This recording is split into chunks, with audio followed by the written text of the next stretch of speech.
It's been nearly 50 years since the introduction of the fantasy role-playing game. In that time, we've traded tomes of paper and ink for virtualized manifestations of the table. But this great game of the mind has always taken place in our collective imaginations. Welcome to Alchemy RPG.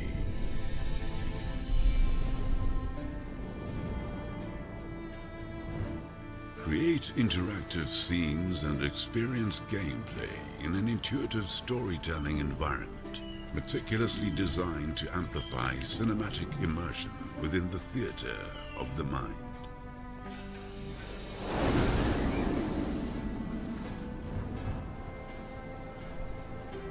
Craft your worlds beyond words. Immerse yourself and your players in your creations with lore-rich articles, fully mechanized NPCs, and pre-made player characters. Effortlessly stream your tales directly from Alchemy, while onlookers cheer for your heroes on perilous paths of adventure.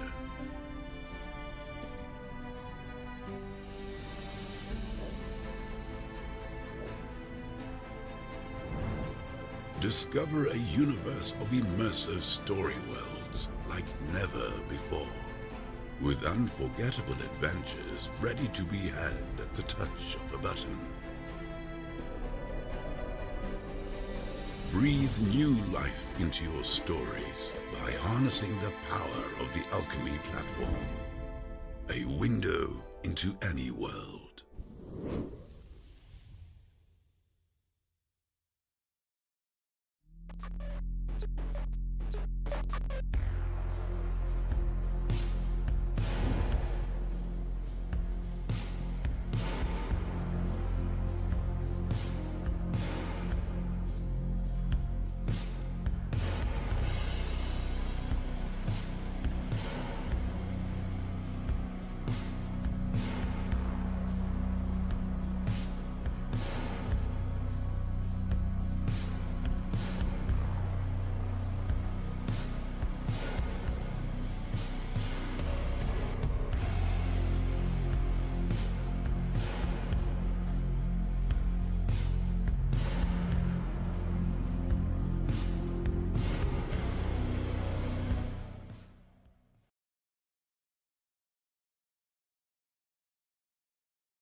We'll be starting here in just a minute. Get your cards ready. Get everything in order. We're going to jump into some horror movie stuff releasing this month and into the next. And then we'll dive into Building of the Tainted Ditch. That's right, creeps.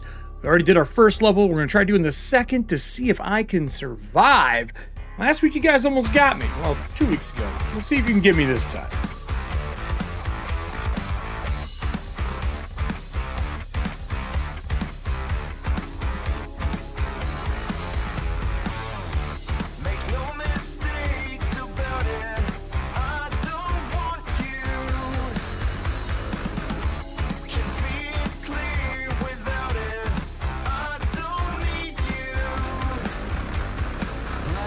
Out, I see the light shining through.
All right, let's get the show on the road, everybody.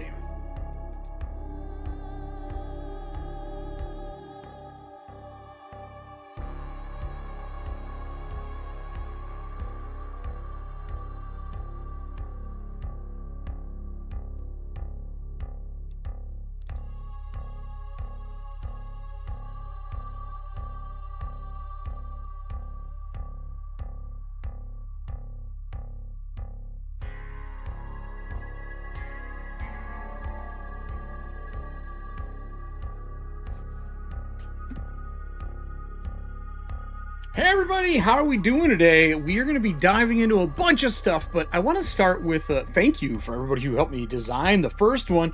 We went through the first level, it went well, and I think we're going to be diving into the level 2 tonight. I don't know if we'll be able to complete all of level 2 of the Tainted Ditch. There's a lot there, like legitimately a lot. So we're probably going to divide the second level into 2 episodes. Tonight we're going to be using the White Bat for the music. Obviously, he just put out the new John Carpenter one. I'm a big fan of his work for streaming. DMCA free music is so hard to find. Plus, we're going to be going through some movies, which I'm sure will get me striked at some point in time because I want to look over new horror movies coming out. We have quite a few, to be totally honest, like an impressive amount of horror movies coming out. I feel like Valentine's Day always gets good horror movies. So we're going to be going through 4 that are coming up that I'm looking forward to. One of them released today. This weekend, I'm going to spend some time watching some stuff at the movie theaters.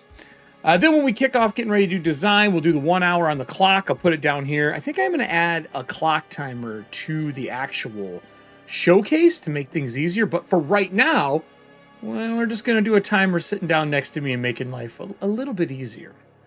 Streamloot cards are open. Feel free to grab them, start playing them to add them up for the evening. For those who don't know, we use the Streamloot cards to build up our dungeon. So you all are building a dungeon. I will be playing the Headless Knight Lancelot. And a little bit of Arthurian tale in there. We rolled for him, by the way, when we were doing our first episode. You can go back and watch it on stream. I am cutting it together to put it as just an episode as well for those who just want to see the action part of it. We're turning this into an adventure. I've already started some layout for that. I'll show you that today. And then, of course, other than that, I think that's everything that I can think of.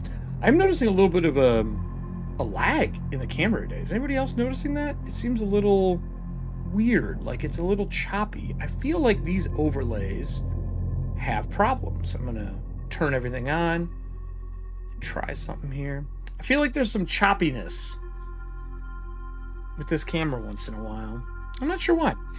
So it's Friday night. There's a chance that it's going to be a slower evening, but I have random tables ready to help me roll things up in case people aren't here for it. We have plenty of cards left over from last week here. Let me pull up here what I got to play with. Let's see here. Played cards, CT. Currently have a decent amount of CT cards that we can use. We have a new God card from Serving Hands. We'll probably design that for this room. It'll be like the first big fight. We have a bunch of heals, some extra HP, some minions that can be called, some magic armor. And if we go back into the old ones, we have some magic traps, a gold body, which is hard for the Headless Knight to fight, along with some new bosses and things like that. So we have a good amount of cards to do building. So if the audience is light on the designers tonight, which it happens, I'll help out with that, and we'll be doing some random rolls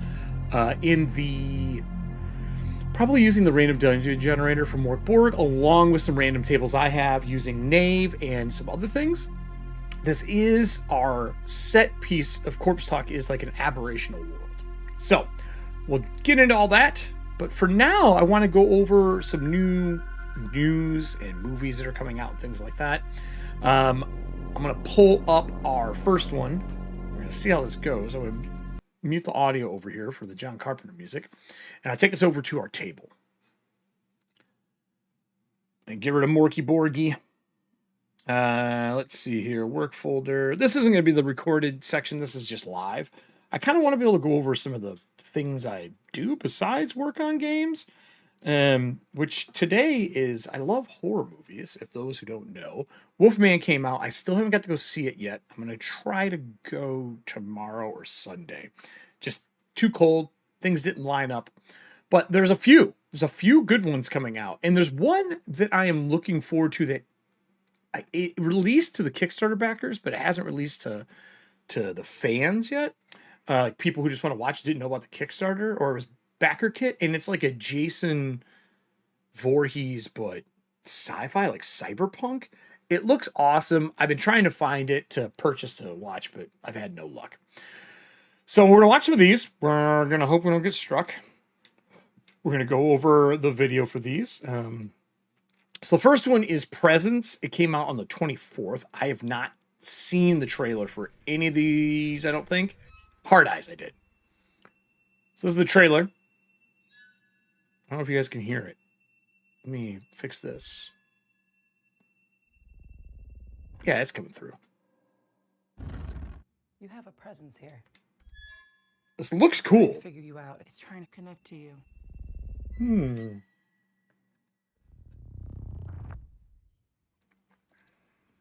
Okay. She just stopped breathing, dead in her own bed. Can you imagine the parents finding her? The volume's really low on this. There we go. Whoa.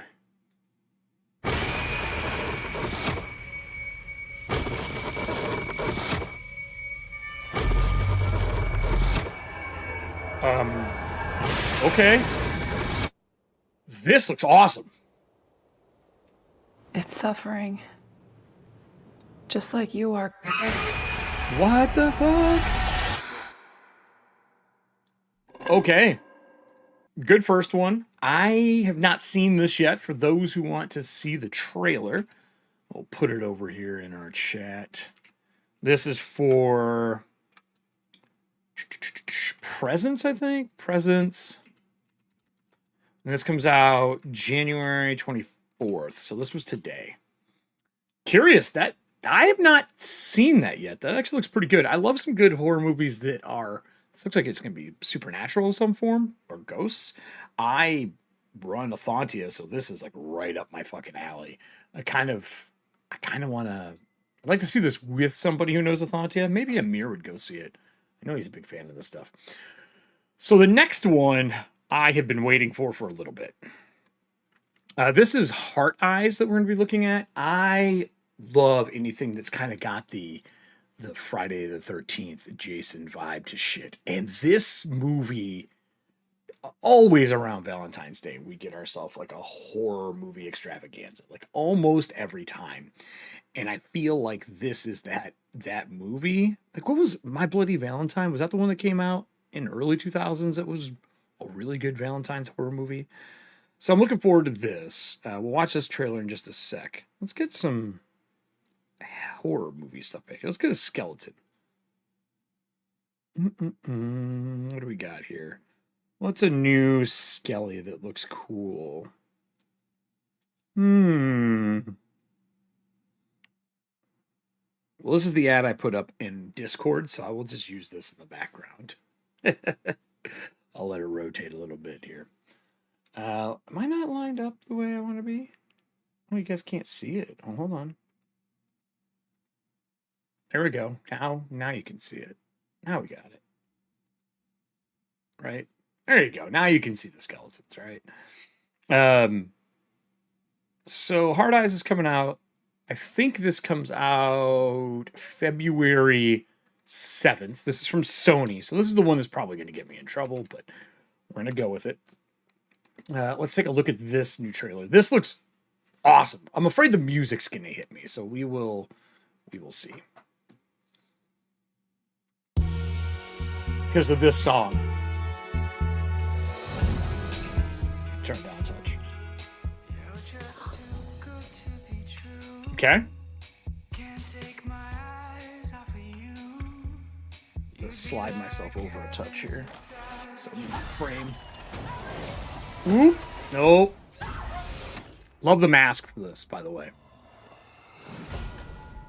Love the mask. For the past 2 years, a masked maniac known as the Hard Eyes Killer has stalked All right. and brutally slain couples on Valentine's Day. I mean, look, do what you gotta do, right? He looks like Franklin a little bit. The Mask, if you've ever seen that horror movie. Not horror movie, really, but... He's like Cupid. With a kink. Yeah, like a removable, extractable dart? What the fuck was that? We're being chased by a fucking serial killer. That's right.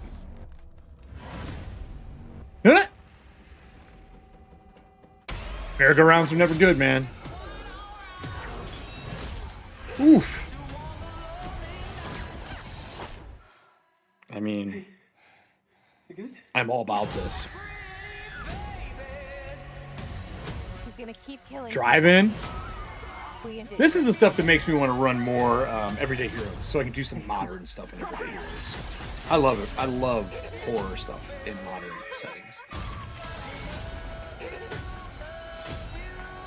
Yeah, Cupid's arrow, Nick. It looks fucking ridiculous.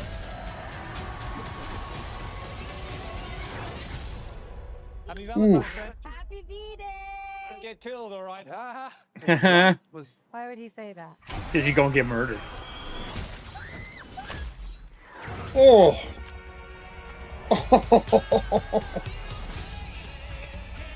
Okay.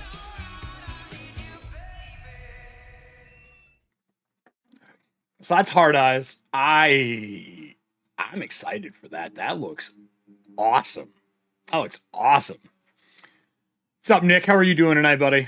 Got some layout that we're going to be doing in a little bit. We're going to be building our our second tier dungeon, second level dungeon for the Tainted Ditch.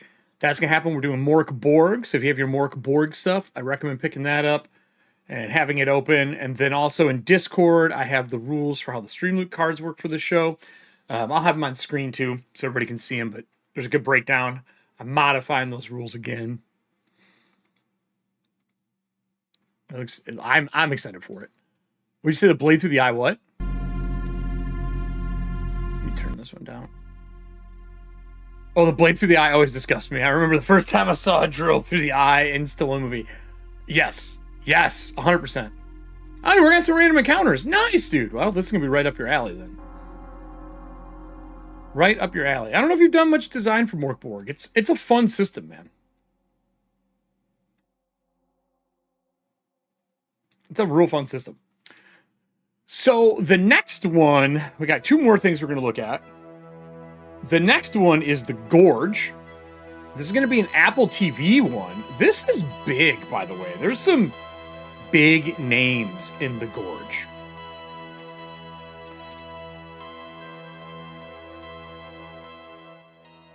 I think this is like 35.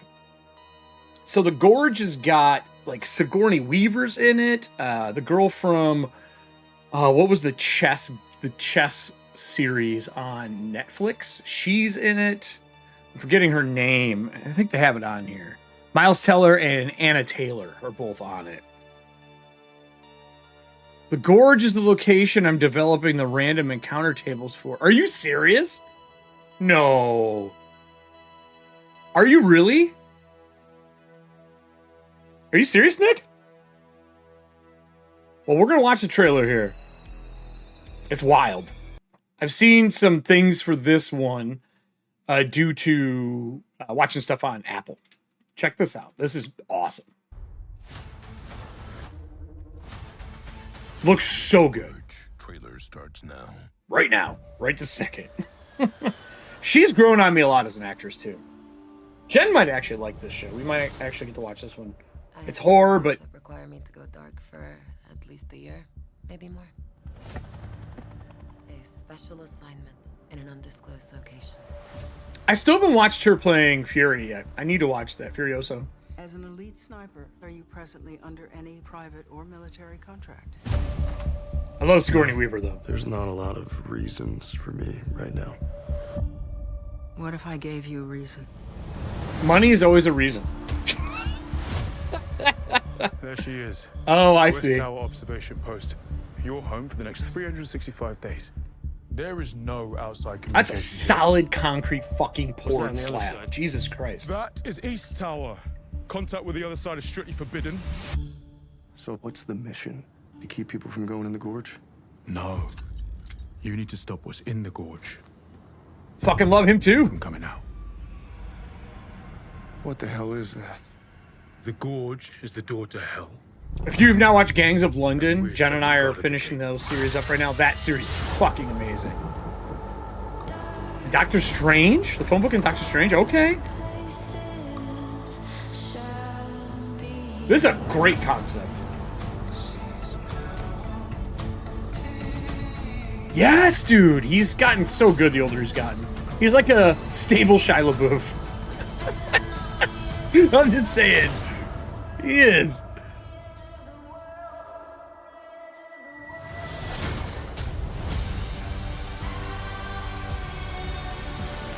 This looks good.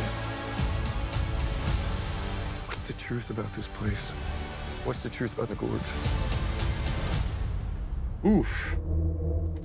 So I think this is a horror. My understanding is it's a horror movie. Maybe they won't actually show us what the fuck the monster is. That would be great. February 14th. Okay.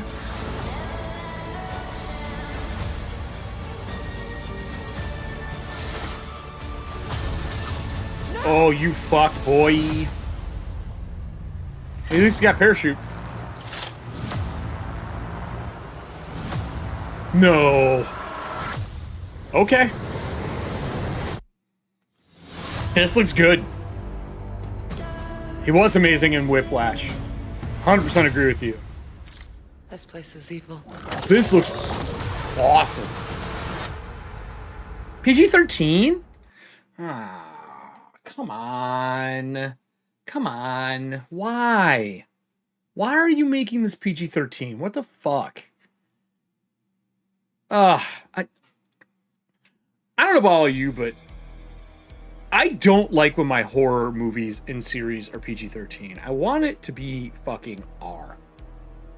I don't want PG-13 for any of this shit. It still looks really cool though.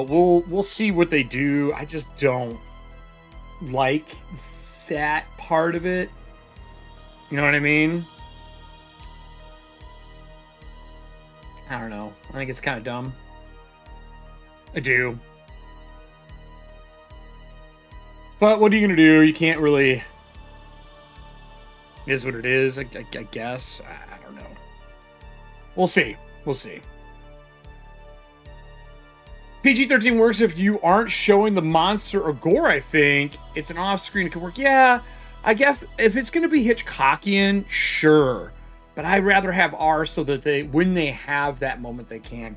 So I just rewatched, from 1999, I just rewatched Ginger Snaps on Shudder. If you haven't seen that movie, what a wild ride for a horror movie. Like, legitimately good. There's something about the way that they put together the practical effects for that movie. I remember when I worked at, Hollywood Video, way back in the day, how awesome the cover was. And I had never, I didn't remember seeing the movie. Now that I rewatched it, I 100% remember seeing the movie. But it's such a cool piece. Like, I feel like they did a really great job with it. If you, here, let me pull this up. So Ginger Snaps has amazing special effects for being such a 2000 movie. Here, we're going to actually, hold on. This guy, The World of Monsters, covers this. Mythic of fantasy and sci-fi. We are everything monster. Let me cut to it. If you've seen the movie, then I think most of us might agree at the surface that the most monstrous impression Super of cool Ginger looking. Snaps is the werewolf design itself. I think the What a prosthetics design of the it people is the best. But we'll get more into that later. While the transformation itself doesn't all take place in a single dramatic moment, but rather over a period of time throughout the film, it isn't the first time we've seen this. Most No. of these Wolfie movies tend to show the gradual change of the person through their actions, attitudes, and reactions to bodily changes such as increased Sure, yeah, strength great. or hunger, or upon their return to human Hold on here. after already having a crazy frolic the previous night at the city park, opting in for the addition of the steady visual So, physical it had change a as we Buffy see vibe Ginger to it, like a undergo, rated R allows Buffy for new vibe. plot swings and possibly added This complexity. is really good. In Ginger Snap's case, Oh, that's the cool looking. transition appears I like his to little happen Cyclops eye. That's more in dope. small steps as they approach the most traumatic one of them all, where our character finally goes from being a bipedal person to a four-legged monster. The final step being the core of the practical effect. I was hoping he magic interviewed suits, them. something that is unlike, say, how Now, let me back up here. I thought, if I remember correctly, here, let me off-screen this. I thought they had a breakdown of this. Let's see here. Ginger Snaps special effects. I thought they had a breakdown of the special effects in it, like how they did it, like behind the scenes. And I was gonna watch that. Because I think it was a puppet, and I think it was a person in... Here we go.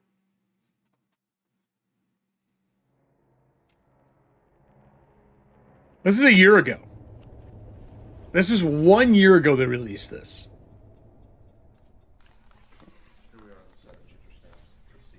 It's really quiet. Wait, they're doing a sequel? Oh! I didn't know they were doing a sequel to this. So Howard, what exactly are we doing right now? Right now we're just doing a test makeup of one of the stages of makeup. Second, facial change. So they, in the 99 one, they did a really good job putting it together. And still remains Alien. I mean, most of the Alien franchise. These are rough pieces. I mean, they'll look like this, but like the edges, you'll see stuff popping up. Like this here. That's the human tooth getting pushed out. Going to open up a little bit. That's cool looking. Human tooth getting... Oh. Werewolf tooth coming out. What are you doing here, sir? This is just a generic body I brought with me that I'm going to be using for the Jeremy body, which will be very exciting. So yeah, this is the big foam one they show. No, this isn't it. Let me see if they have. Snow falling on his frozen eyes.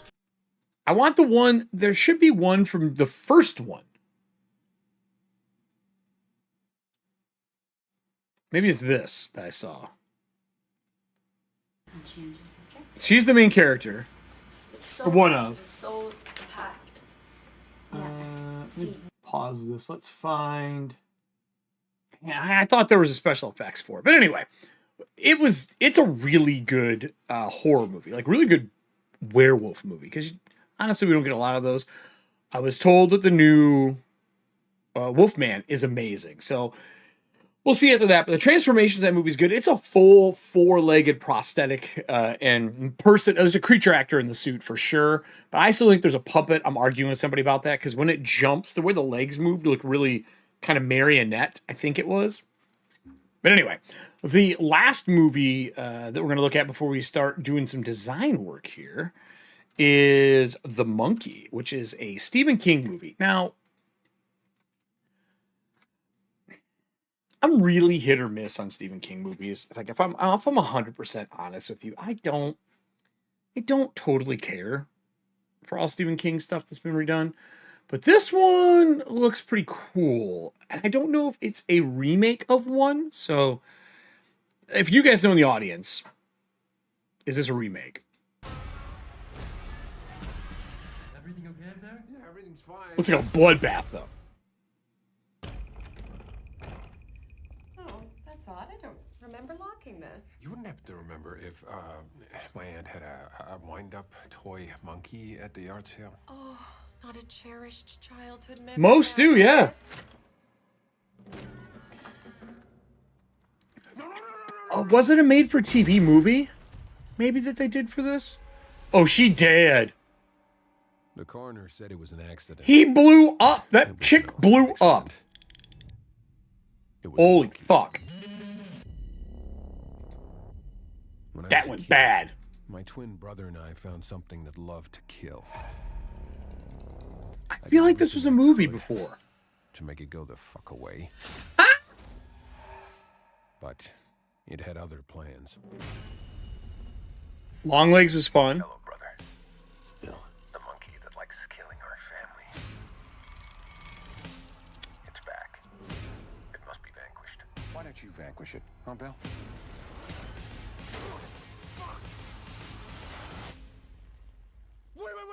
Wait. We have been chosen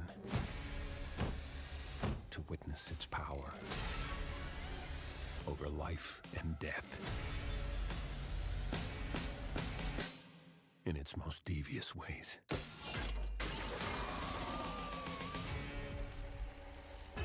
It's a toy monkey? It's evil. It's basically the devil. I feel like this was a movie before. Or a series. Am I crazy? Hold on here. I'm gonna look over here.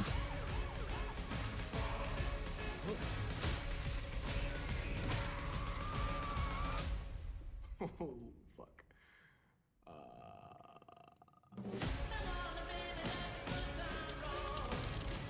Oh, it was a short story. I see. Hold on here, everybody. Monkey's not an old Stephen King movie, but rather a recent adaptation of a short story from the collection Skeleton Crew, which is currently being developed and filmed by Osgood Perkins. You know what? I feel like it was in a made-for-TV or something like that, but I'm okay with that. That's pretty dope, to be honest with you. I'm all right with it. I mean, I don't know if I'm going to watch it right away, but it's cool. I don't think I'll go to theaters for that one. I think that's a like, let's check it out later thing. All right, so with that, I'm going to get our clock over here ready. I have my dice box ready for my turn. I'll start my hour on this once we are ready to rock and roll. I have, I guess put this, these dice are in the way. Put this here. I'm going to show you the rough layout and what we're doing, and then I'm going to be taking this and turning it into a series. So let's get the music going again. Not too loud. I'm going to turn it down a little bit for me. Is that pretty good on your guys' end? So we have a bunch of cards ready. The Streamloot cards are up. I turned them back on. Those are going to be to help build the show. We have a decent amount, but not a ton. We're missing some like hit point cards and things like that. I know a few people are working tonight and they say they won't be here till later, but the show's got to go on. So we are 1 hour prep, roughly 1 hour play, roughly. That's what I'm thinking. Yeah, I don't remember either. Was it the Trilogy of Terror? Because that was one of the ones I remember. The Trilogy of Terror. The Stand or Children of Corn. Yeah, no, I think it was a made-for-TV movie.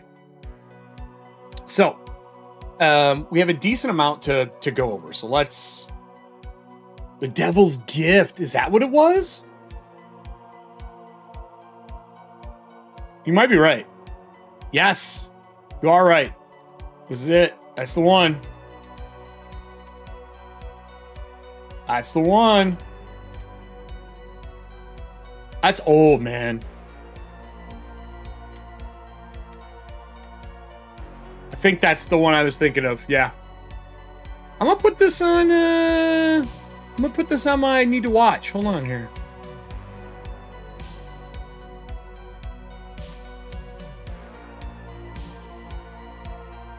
I'll put that as a watch. It's probably horrible. Probably horrible. So let's take a look at where we're at right now. So this is the beginning layout for our... I remember watching it when I worked at Blockbuster. You worked at Blockbuster? Todd, who's on the show, worked at Blockbuster back in the day. I worked for Hollywood Video back in the day. I feel like a lot of us nerds worked at a movie store at some time. You know what I mean? Oh, it's terrible? Even better. Even better if it was terrible. So I did 2 covers, just kind of playing around. I have all the fish bones and fish guts behind it. I just did a repeating pattern. But this is for Corpse Talk, the Tainted Ditch. I think this is the one I'm going to go to. I like the Echo style more than I like the Shadowed style, but I'll play with that more as we develop more of the levels. I may change this up. I went with really iconography for the ditch, making it really simple to kind of match the Mork Borgian style and just my own personal aesthetic. It's got the colors for Corpse Talk. The cards are on here for us. I have our rules here in case anyone's forgotten. The PDF is also downloadable in the Discord in the announcements section. I believe if I double check it, I think I pinned it. Let me look for y'all.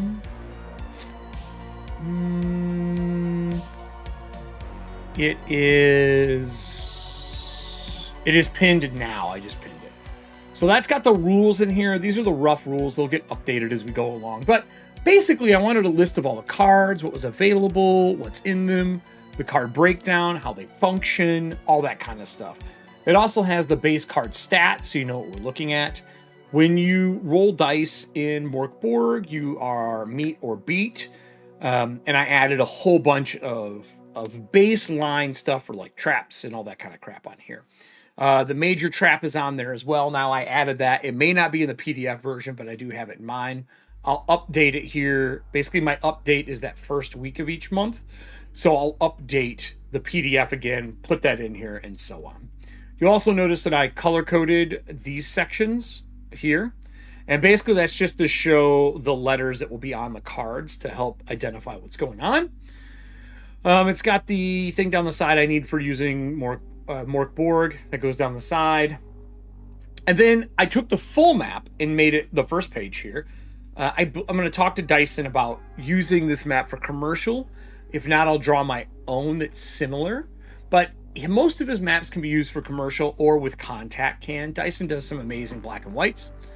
So you can see I've kind of added that in. The Tainted Ditch is here. We started down here and are moving over. So let me zoom in here. We started here, right? And we have the arrows going this way. So what we're actually doing, and I want to redo this and ungroup it, is these, for example, need to actually be flipped. And then they need to go like this because we're actually going from one to the other. Same for this one. I'm going to flip it and do the same thing and rotate this. So we have them in a pretty good working form, right? We go down to the next one. This is just a holding spot. So I have another one I can edit as needed. But now that I just did that, what I'm going to do is delete it. And we're just going to duplicate this page. So we have a copy to fuck with. The fish pit is the first level we designed. And then here again, I'm going to have to ungroup it. We need to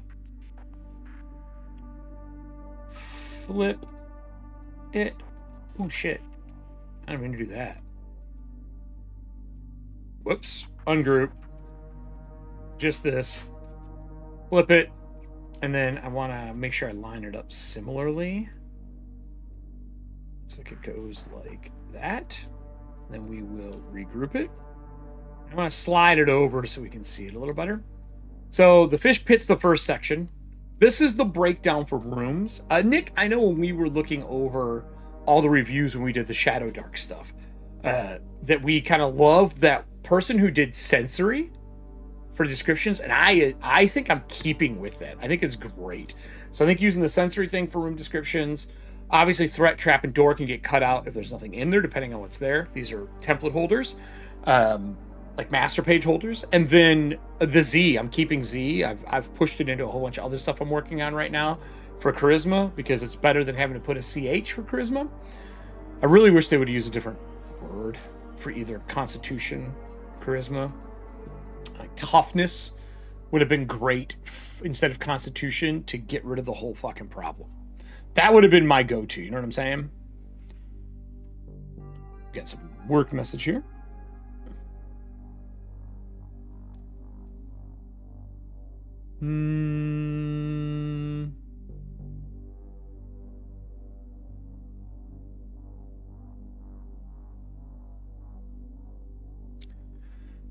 Let's Let's see here. Got to answer something.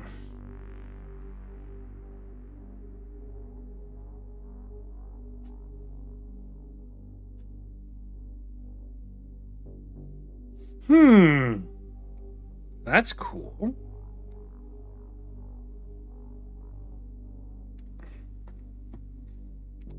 Yeah, I do too. I do too. Fortitude. So you can't do fortitude because fortitude is used as a save in Pathfinder 2, and I try not to mingle terminology between systems if I can, because I find that it just confuses people in general. But my biggest pet peeves are repeats. So like in Monty Cook games, they use effort and edge, and I really wish they wouldn't have done that.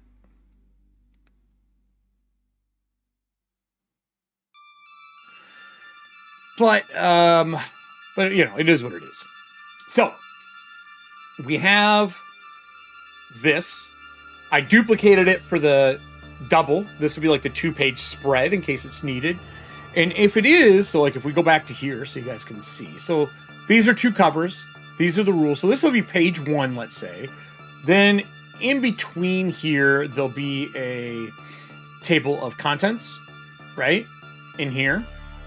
So I will kind of look at this and re-change it. And then we'll have the rules for these cards will get cut out. So it'll be page 1. Then I'll do inside cover, back cover, and then this. So really here, I do a blank page. Right? Yeah, I agree, Nick. I don't hate it. I try not to. I guess that's the best way to do it. I don't like duplicate words, though, with the first letter. Like edge and effort, that are mechanics for the game, that are both about making something cost less. Not smart. There are, but PF2 is one of the main systems. It's in the top 3 systems. So I'm not going to use Fortitude, which is a saving throw. And saving throws are related to stats so heavily that I don't think I would ever use that. And you can't use like stamina or anything like that. Constitution is a good word. Charisma can't be comeliness because that's still a C. Attractiveness could have been used. Like that works. But I mean, it's just personal things, personal choices. So this will be page 1, inside cover, index, and then we'll have these 2. So really, if I go to here, I'm just going to kind of do this and we'll delete it. And this will be inside cover, right? Like that. Then we have the two cards. These will get deleted out. Then it'll be the table of contents. So really, this page can get duplicated again. And this can be contents. Table of contents. Right? And we'll make a master page there. Then we'll go right into a description page. And I'll add those in afterwards. And my goal will be a full map.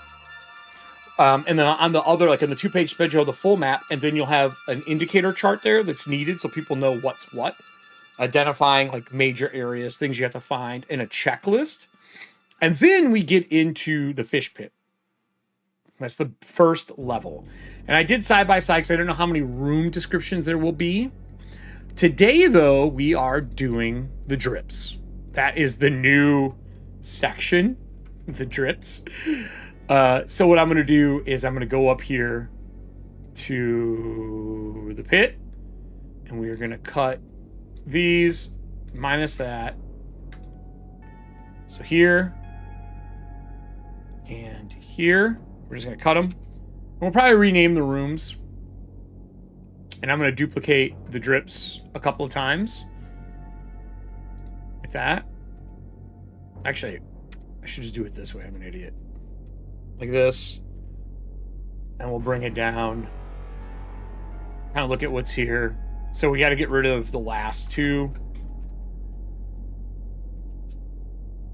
So these have got to go away. So now it's boom, boom, boom, boom. Boom, boom, boom. And then we'll move it. Move it down. I hate when I do this. There we go. And then I want to lock this stuff in place. Just because I don't want to accidentally move it. You know what I mean? So we're going to lock these, and then we're going to start our design. And once you have them locked, once this is done and you set your master pages, just like in anything else, it's the same. And I could be doing this in... People asked again the other day why I'm not doing this in InDesign or Publisher. It is simply because of this quick elements that are all publishable. I don't have to go hunt them down. Now, I could pull them from here and put them in, but it's just so much easier doing this. If I was doing like 100 or 200 page doc, different. I would be in InDesign or in Publisher doing this because there's so much involved. But for these small, under 30 page zines, this is so fast to pump them out once you have your master pages done. I mean, I really mean it. I do not like, though, that Canvas page numbering is so garbage. Because I don't want to hand page number shit. You know what I'm saying? I don't want to do that. It fucking sucks. It should be faster than that. So those are problems that I have with it. But I can hyperlink and do everything else in here that you can do in the other ones. So it works for these smaller digital or printable zines. And they have a print on demand. If I use theirs, I have not decided if I'm going to for that. But like all of this stuff is now locked. Can't move them. That one's the one I gotta lock.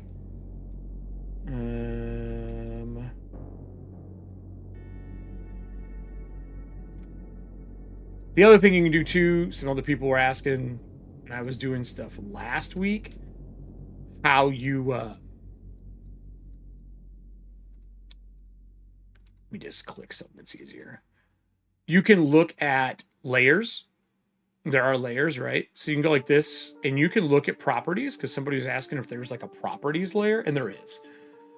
So if you right-click anything that's not locked, per se, like this, up here you'll see position. If you click it, there's all your layers. Super easy. But like this one here, I'm just going to lock it. And you can lock either to the page, or if it's text, for example, like this, you can just lock the position, so it can't be moved.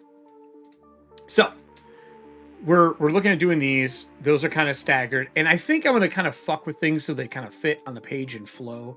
This might get shrunk down some, because this piece here is just a connector, but I want people to be able to see it, and I might do room 1 description here, like looking at this. So more than likely, what I do is cut this, we duplicate it, right?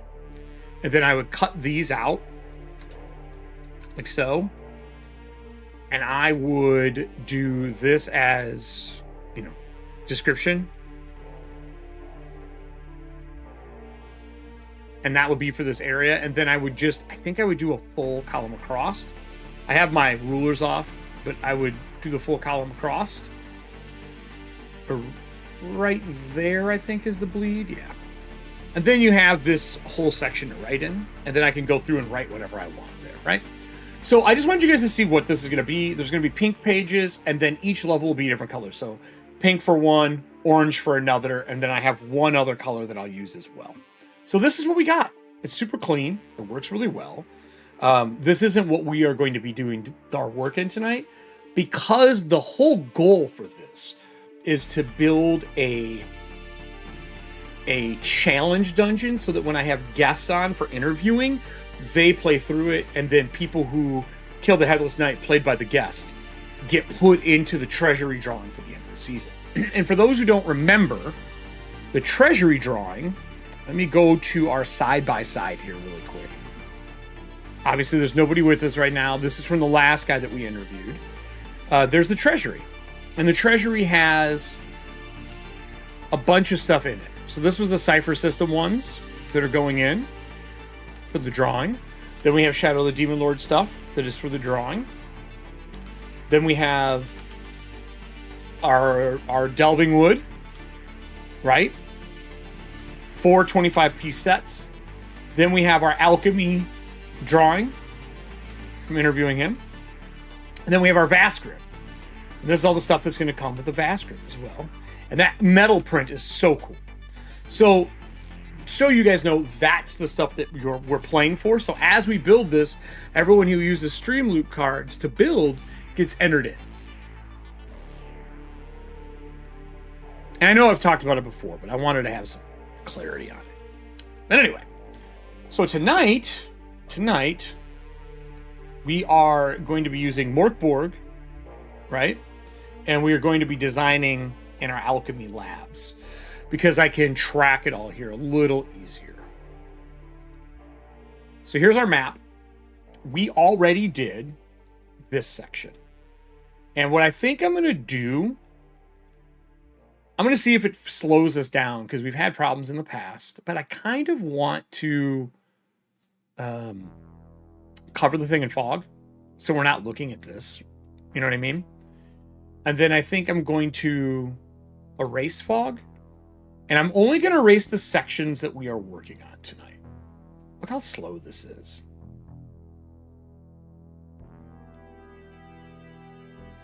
Might not be able to do this. This might be a little too problematic. I'm gonna try again. I don't like how slow this is.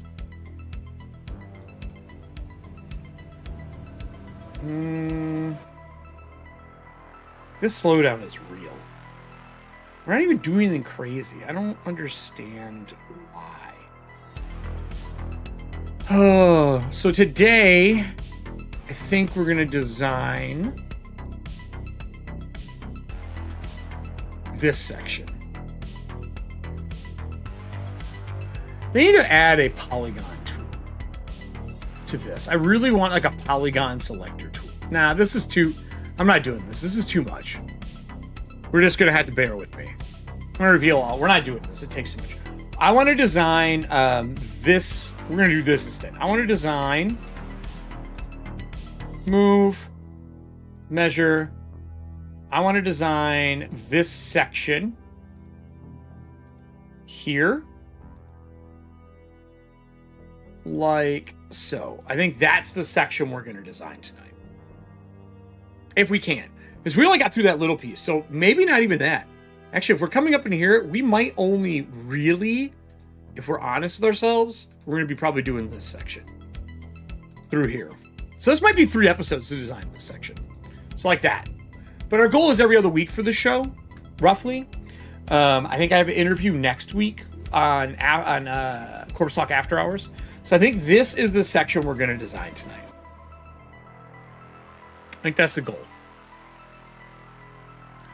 And then I'll try to play through. So our Headless Knight is here. We have our first room here.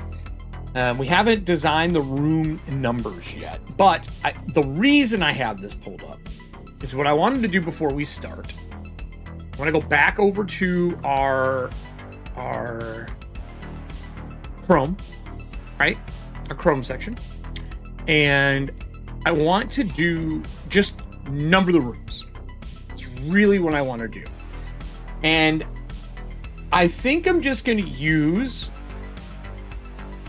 this here, right? We're going to go up here. And I'm going to lock this. Is this the main one? This is the main one. I want to lock this one. Position. Let's go like this. Through here. We're going to lock it because we don't want to fuck this up. But I'm going to add our pieces. Oops. No. I'm going to do... Can I duplicate this even though it's locked? I'm going to unlock it. We're going to duplicate it, bring it down, and then we'll lock this one again. So, I think this is the color we're going to use. But we'll do the ones for each section. So, and I may have to go back and edit this later, but it'll work for now. Right? So our first section is done in orange. What is it? Let me see here. It's in black and orange. Okay? So we're going to bring this down, and I'm going to dupe this once, I think. Yeah, we'll dupe it once. And then I'll make the orange edge on it instead.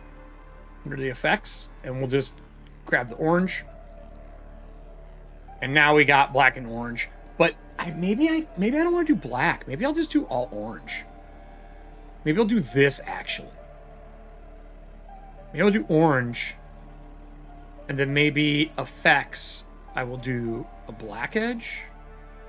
Or a white edge. Ooh. Probably black, actually. Like that. This one stands out. So let's delete this one. And we'll duplicate this. And then we're going to do the color here. And we basically just need to know where our numbers are going to be. Use this one. Okay. So we know this one, if we duplicate this a couple times. We did 1, 2, 3, 4. Come on. 4, 5. And 1 was here. 2 was here. 3 was here. 4 was... Let me go back to our map and look really quick. 1, 2, 3. Okay. I think I did that right. 3, 4. This would be 5, so we do need to duplicate it 2 more times. 6, 7. 6 was here. And 7 was here. So the question is, did we do anything in this room? No. So that's all of them, right? So we're done there. Do I continue the numbering up here? Or do I start a new color? And just do 1 through whatever again? I think I like doing the numbers, to be honest with you. So let's duplicate some of these out. And we'll do 9, 10, 11, 12, 13. We know that this is going to be 8. I think that's where we are on the map. We are... Okay. We are here. All right. We are here. Okay. So we are starting there. So that's 8. And then let's get our other numbers in place so we can design these rooms, and I'll start our timer. So 8. Obviously, this is going to be 9. 9. I think this is 10. I think this room's 11. I think this is 12. I think this is 13. Do a couple more. 14. 15. 16. 17. 14. 15. Let me pull this over. 16. 17. We'll duplicate a couple more. So we have 18. 19. 20. This is going to be a big dungeon, everybody. So 18. 19. Actually, should this be 18 here? This should probably be 18. 19. 20. I guess I can always move them around if I need to. But I like this kind of setup for it. We'll do 21. And this will be here. I think this should just be this room. I'm just going to do this. When they're rooms, I try to put them like in the center. If there's like the hallways and stuff, I usually put them off the side. So like this should be 12. 13. If I'm going to draw over, I don't like doing that. So that's our setup for the next map, right? So now we know our numbers and what we're doing. So we're going to design our first room here. We're going to start our clock. We're going to get some things set up to make it fair because the designing part takes more than the playing part. And then I'll start our timer. So I already, if we go back over to the map, everybody. All right. I already have a bunch of stuff set up here for us, like a good amount. And I already put a bunch of stuff in the unknowns. And if we go over here, I'm going to look at what we have available. And remember, I go from first played up. That's kind of how we're doing this, unless it doesn't make sense. So the first thing we have is a new item, or call minions. Call minions means that we have to be using a creature. And the only creature... Boy. Do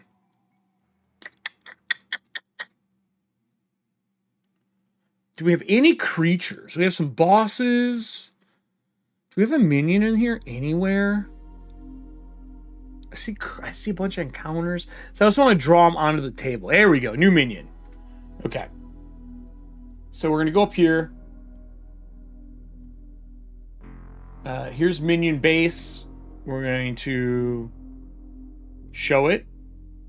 Right. This is a new minion base. If we view the minion base, this is our minion base here. We're going to be rolling random creatures. So I know this is going to be in the first room we're coming up into, which is here. And we're going to modify this. And we'll get it started here. So, with that said, let me use bio really quick. And then I'm going to start our timer and we're going to start designing. It's going to be like 1 second.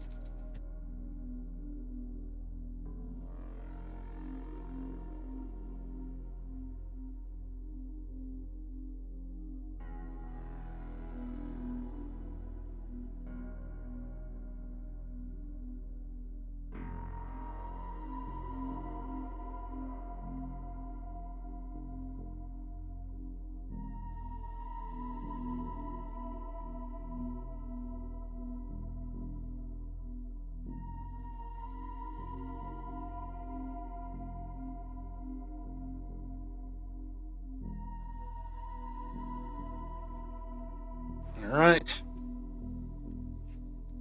Yep, I did the same thing. So I'm going to start our timer. Got 1 hour. Okay, so first things first, we're going to go in here. We're going to blow this up. And we are going to base minion, cards played. So cards, this is going to be new minion 1, and this is going to be Stardrew. Stardrews, we'll play that. Boom, card complete. New minions are pretty basic. There's nothing special about them. They have really low stats to start. There's nothing over the top about them.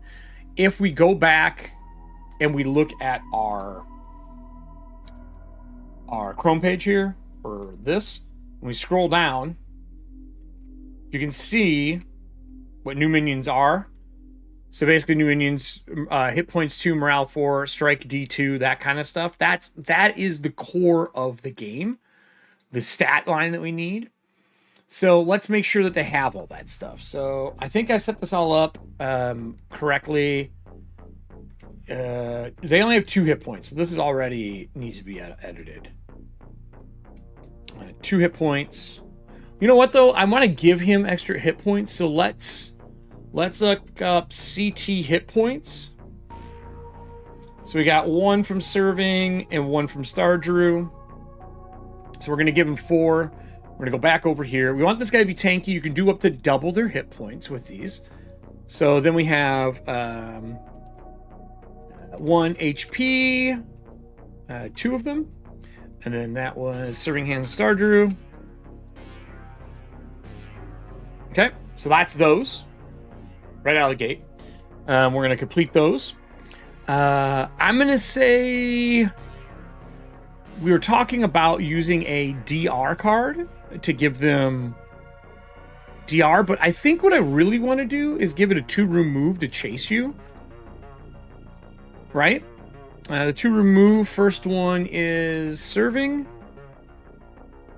And we're going to use that 2-room move. And the reason I want to do 2-room is I also want to use Kyle's, Kyle 49, because these are kind of in the order they were played. And he's going to have call minions, which are usually lesser versions of the minions that they are.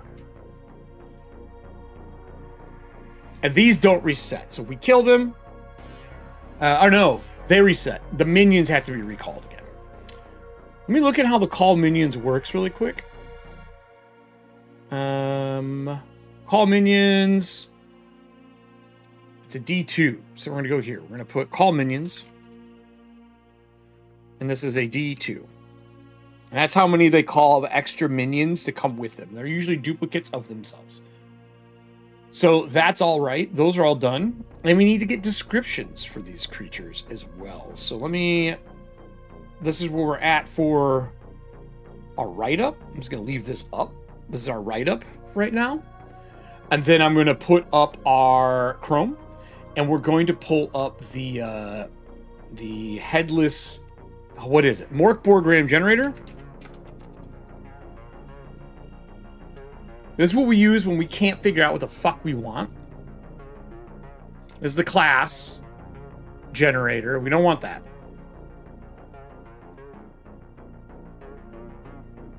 We want the generator that is dungeon. So we want this one.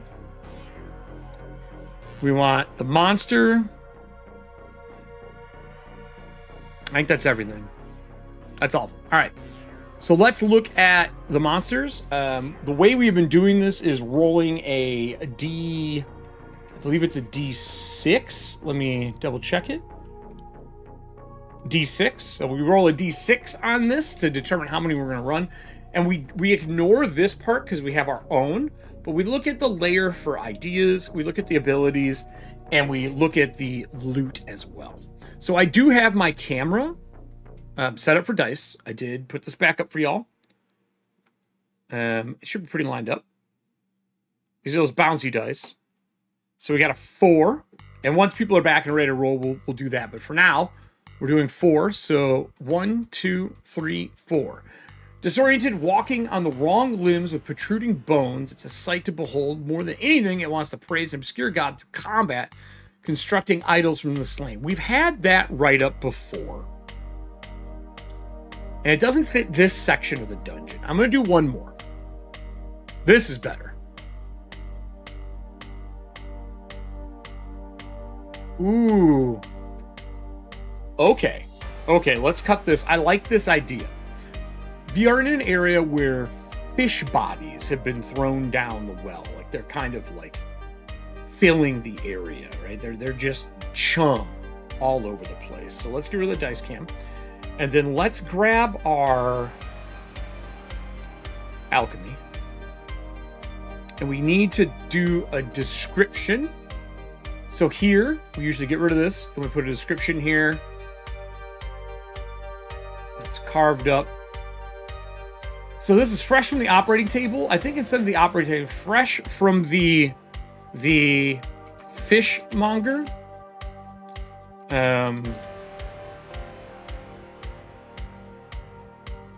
With a curved chipped beak. So let's, instead of doing a curved chipped beak, let's do with a curved, I don't want to do chipped beak. I want to do something different.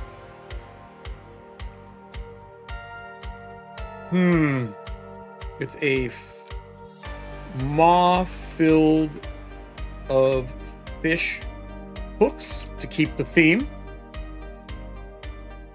It's non-corporeal.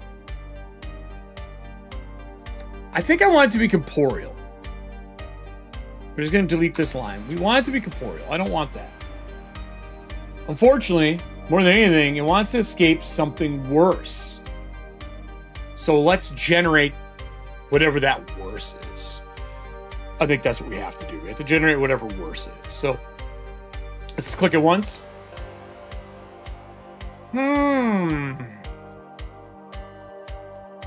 So I'm going to copy this verbiage. I'm going to paste it in my episode thing here. This is going to be descriptions. And then this should not be that.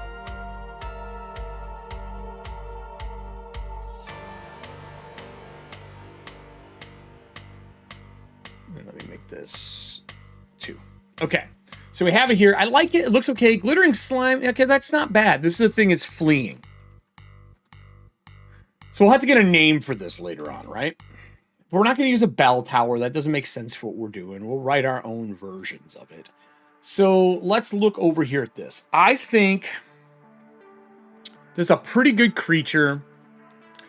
I think to make it a little more dangerous, we're going to add a new strike and up its damage to a D4. So this is Kyle. And then we're going to add new strike. Like that. 1. And then we're going to go up here and we're going to go to trackers. No, not trackers. Sorry. Here. We're going to go to strike. It is going to be bite D4. Like so. So that one was from Kyle. And I think that's everything. I think its morale is pretty shattered, considering the fact that it's running from fucking something else. So we'll just leave it. So that's our first creature here. With that said, let me zoom in here. This is our first creature here. There is this kind of statue thingy here. I think we, I'm just going to put another one of these here. Because it can summon up to 2. So I'm just going to put 2 here in case it summons them on there. We can just drag them to the page. So we move into this room. Going back to our room layout. Let's take a look at this. Pro Chrome back up. We went from 8 to 9. 8's just going to be the description in. 9 is this big fucking pit. I think we should add something else to this room. This pit needs to be something. Right here. We need something in this pit. So let's see what we got here. We could do an encounter. Some of the encounters are really cool. Let me grab my PDFs here. Let's pull up Acrobat. Right? And then let's go over here and go to menu. And let's see if I have... I don't have them in here. Okay. So we're going to have to pull them up. Give me a sec. I want to pull up... I have all these cool encounter books that came out. And we can use it for reference material.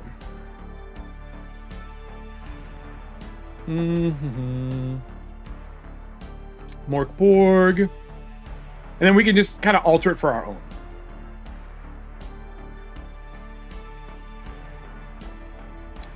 Where is Mork Borg? Here we are.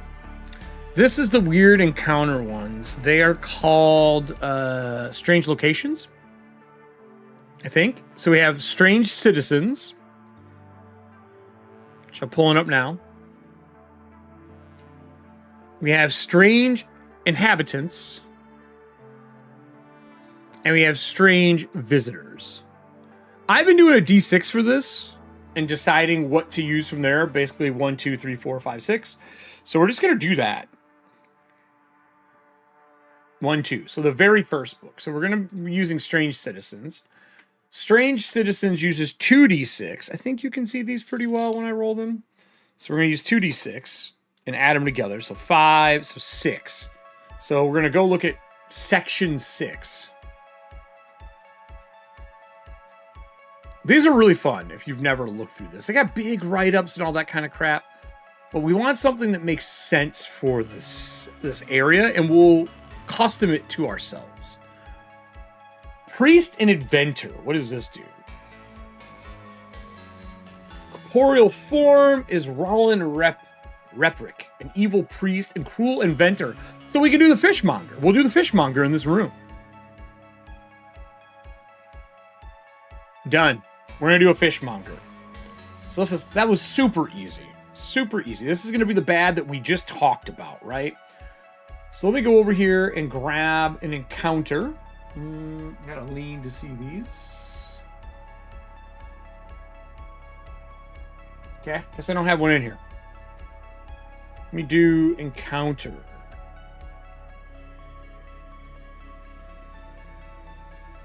No, do I not have a creature encounter in here? Swear I did. Creature base. Gold base. Vial. Trapdoor. Might have manually typed these guys up, so let's go over here. Let's try creature. I just have creature bases, it looks like. Alright, well then we'll just use one of the creature bases that we have. So we'll make this one visible. And then we'll gut this one and remake it. So this one will take a little more time than that last thing we made. So we're going to view. We need a creature that's the fishmonger. So we're just going to call him fishmonger. Right? Fish stitcher. Fish stitcher. Because he makes them. I'm fine with the 6 morale. I don't think he has any armor to start. Maybe we'll give him leather, and then we're gonna do this part. So let's move this down. In the book, this guy we were looking at, this creature, he's got hit points 10, morale 10, so he's hard to get rid of. Layers of blubber. I like that actually a lot. I'll leave that on screen so you can see it. I'm gonna go in here. I think a 10 hit points is a really good baseline for an encounter. And I really kind of want to give this guy an omen. Omens are spells. So let's look at omens. And I'm going to give him an omen. I think he's going to get 1. He's going to get 1 of 1. I like the idea of it having some ability that it can cast or do. And I think it's the art of stitching things together and reanimating them, or stitching them while they're alive. I think that's going to be the ability. So we go back over here. Let's get the card in place, because we don't want to shaft the card. This encounter was by serving. And this is going to be encounter 1. Okay. This corpse creature is the fish stitcher. Let's get a write up for him here. I'm gonna make one here on this. Listening with blubber, like armor, stitched from the fattest of fishes. A thin layer of slime. Slime covers its rotting form currently. So it's dying. It's dying, dead, or more than likely, or reanimated. I'm going to say it's reanimated. Has been reanimated by something long forgotten. Forgotten. Okay, so that gives us our write-up. More than life, it wishes to create brethren, sickening brethren for itself. For itself. So all these things are like small offshoots of this fucking creature. Brethren.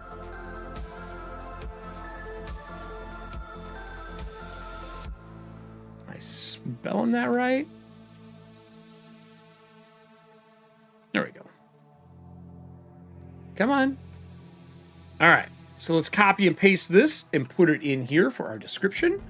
Let me turn the PDF off so you can see what we're doing. So we're going to add the description in here. Boom. Delete that B. I think for its strike, I think it's going to be a large needle. I think it's going to start as a D4, right? I think that makes sense. Let's go over and look at our Streamloot cards, and let's look at adding some extra damage to it. Way down here. Give me a sec. We are definitely going to use 2 of the defense -1s. Times 2. And these are both from Kyle. 49. Kyle, 49. This basically makes it to where it's punching holes through the knight's armor. We'll go down here, and we will put ability, all strikes, ignore 2 armor.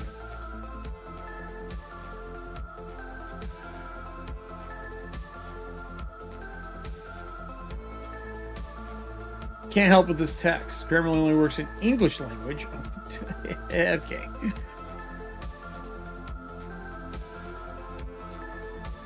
Ignore 2 armor. All, I'm going to say all large or skin needles, needle strikes, ignore 2 armor, right? And then we'll go back up here and we'll make sure that the strike is the large skin needle.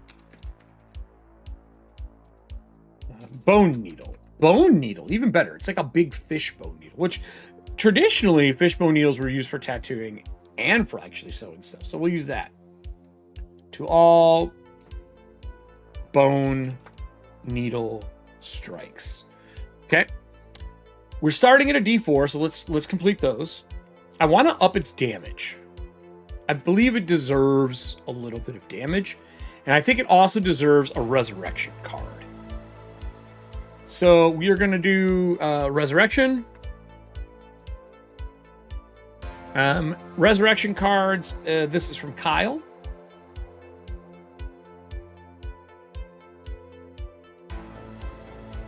Okay. Kyle's got a lot into this one. He's put a lot of cards into this one. Again, just taking them in the order of thought. So the way the encounter card or creature stands back up after a question. Fuck. Stands back up after next question. And that's to give a mechanic.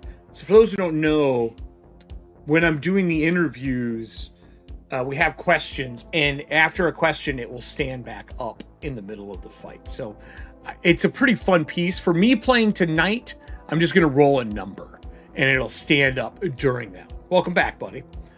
So that is another one.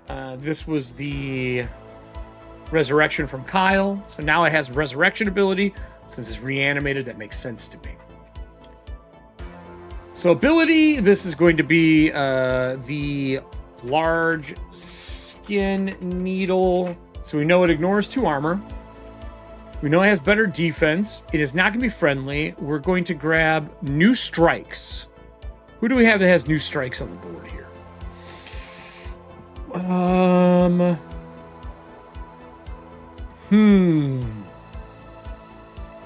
want to up its damage. I'm going to use Stardrew's new item to give it this needle, and we're going to make it a little special. New item. And this is Stardrew's. I'm surprised we don't see Stardrew here. So this is going to be this here. Everything starts at a D4 since we're using a new item. New items, if I remember correctly, jack them up by 2. Oh, it's a D20 roll. Oh, okay. Well,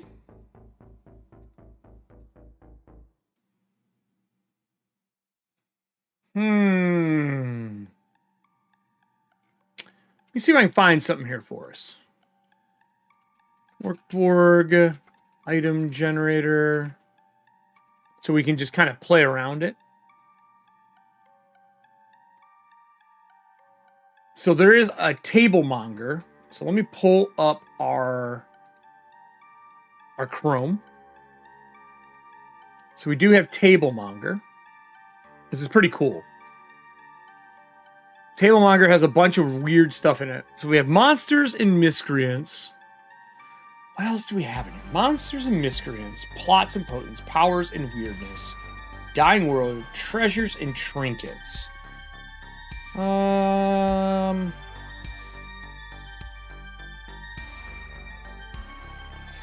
don't think these you can find in a treasure chest instead of actual treasure. That's fucking hilarious. We need an item, a weapon of some form. Do I have anything here?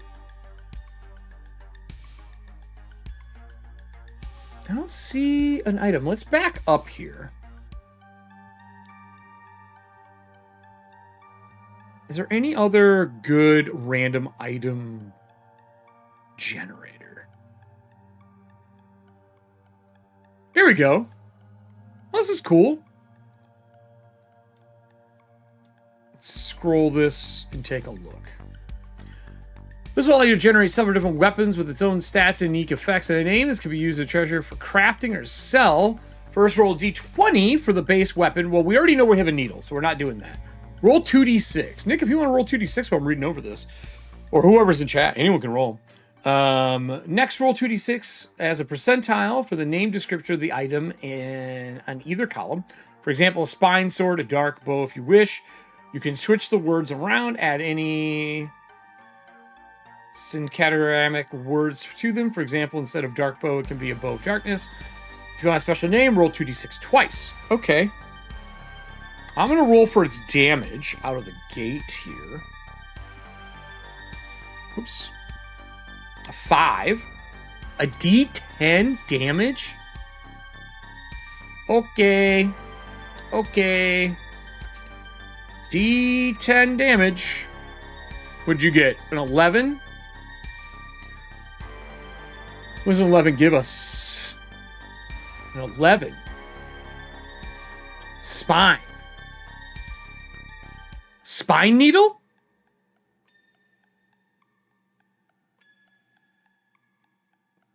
Oh, is it? No, it's as a percentile. No, Nick, that's right. Don't worry. Oh, you're right. It would be. You're right. It would be. So it would be 3 and then whatever the other one is. So 3.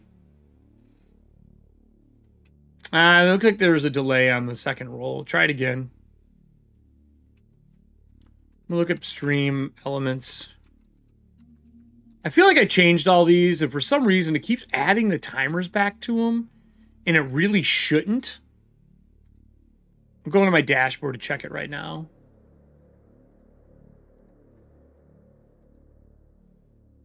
And a 1. 31. Blight. Okay. I mean, it is from a dead creature. Let me quickly check our chat commands. And let me just put D6 in. 1d6. Everyone, that's good. Is there any advanced? Yeah, everything's... User cooldown is 0. Let me save it again. Looks like some of the user cooldowns reset, even though I have them to 0. Or 1. Yeah, that's what it is. Yeah, okay. Global cooldown 1. I'll have to go through these again. It, for some reason, fucked them all up again. Anyway, not a big deal. Okay, if 2 people rolled, it wouldn't be a big deal. Well, 1 person does, it causes a problem. So, we have 31, which is a blight. A blight. So, with that said, large, blighted needle. Bone needle. Large bone blighted, it should be large blighted bone needle. So if we have a large blighted bone needle, I already did the damage. Next, roll to create the weapon specific way, or pick one. It's another d6. Well, I'll just roll here. We have a 3. So a 3. 3 is your crit is a natural 18 and 20, but you lose DR -4 on agility test. Well, that doesn't matter because of what we're doing. So I'm just going to say it crits at an 18 to 20. That's horrifying. We will copy this, though, because if crit a natural 20, because here's the thing. If someone picks it up, we want to be able to have that. So crit on 18, but agility test are -4. That's a good weapon, like a belaying pin. That's a pretty solid weapon. It's got resurrection. This is a pretty good abilities. Now we got to talk hit points, right? So we started at 10. We can do up to it again. We want it to be decently tough, but not a boss. So let's go here. Let's look at, it starts at 10. What do we want its health to be? Did I add that new item in? Let's go in here and make sure I added the new item in with Stardrew's name. I did. So let me complete that. Let's talk hit points. So CT1 HP. Turn the guy's cam off. We have 4 left. 10's pretty good. I'm going to give it 2 from Stardrew.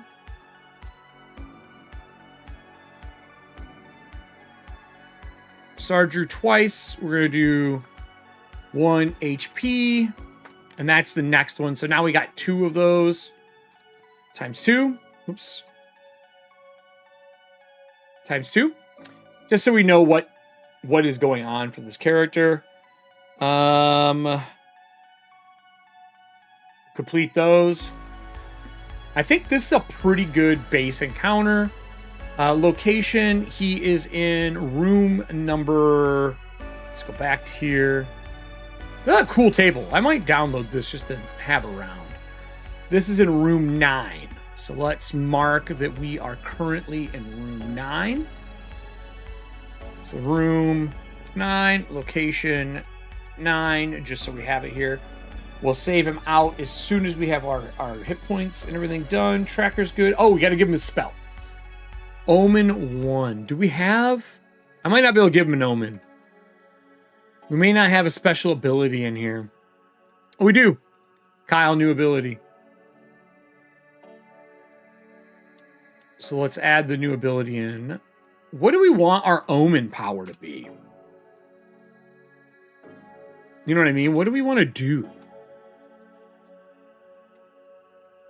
Kyle, 49.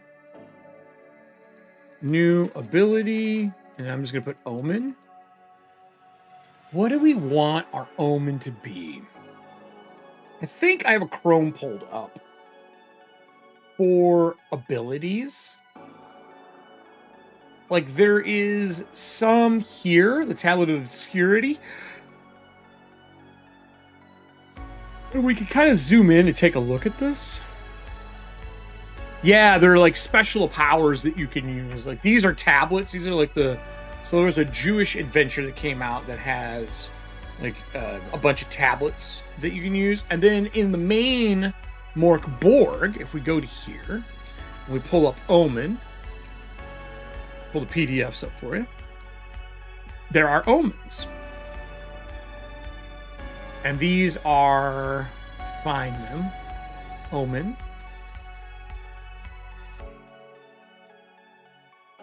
These are Omens. Deal maximum damage with an attack, reroll a die, your roll, lower damage dealt to you, neutralize a crit or fumble. I think this is good. Let's do neutralize crit or fumble because he's got the blubber armor.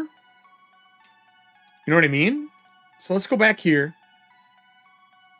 Let's do neutralize crit. I like that. I like that a lot, actually. Ability. I'm going to swap these. like so. And then we're going to put neutralize crit. And I think it's going to be a 1 in 6. Or, yeah, 1 in 6 chance that it neutralizes crit. Neutralize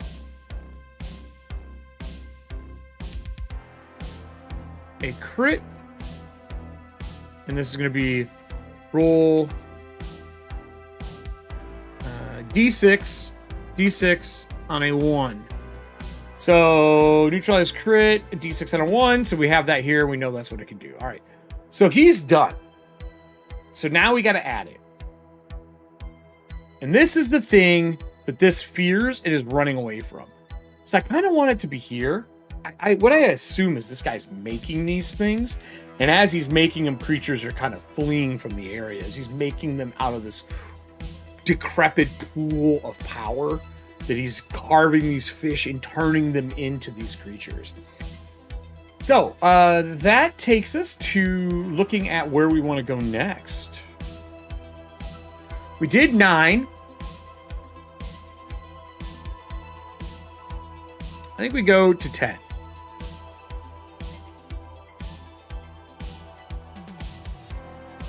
I think we go to 10. I am going to scroll down here. Actually, I'm going to collect all these numbers first.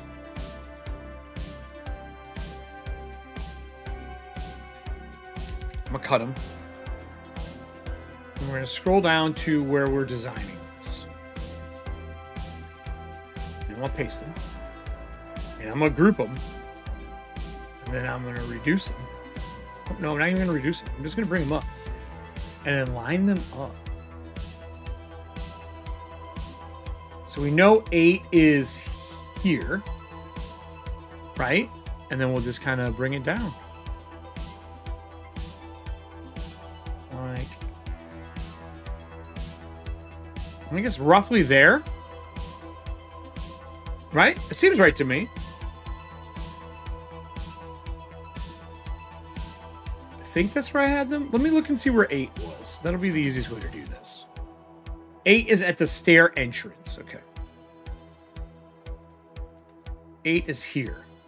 So maybe I don't actually need to...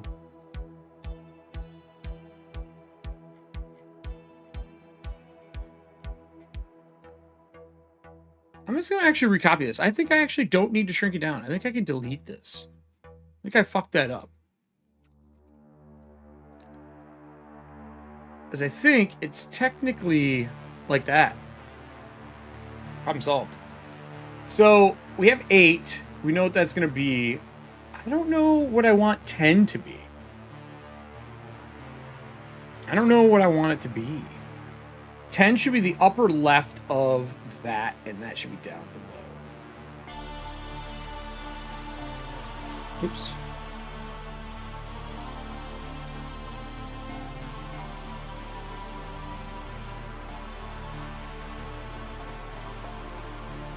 What do we want it to be? I'm going to mark room 10 down here so we can write it out. I don't know what I want it to do. We also are going to group, cut, paste, just so we can look at it as we're doing this. What do we want room 10 to be?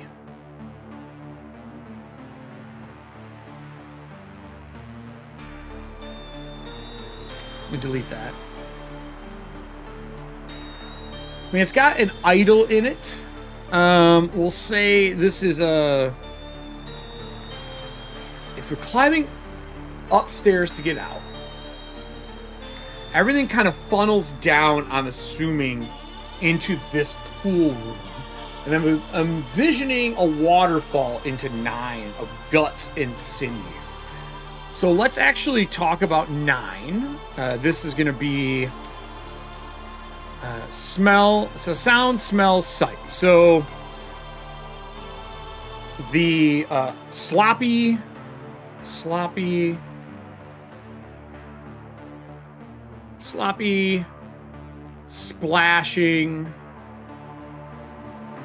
sloppy splash of meat and liquid falling into the blubber pool. Okay. The mumbling, the murmuring sound of sea shanties. Okay. We go like this, boom. Cool. With the murmuring sound of sea shanties. Threats. Threats. We have the fish Stitcher.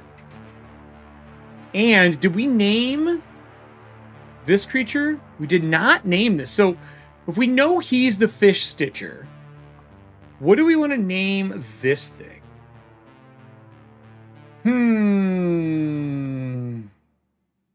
The fish Stitcher. We need a name for the creatures that he's making.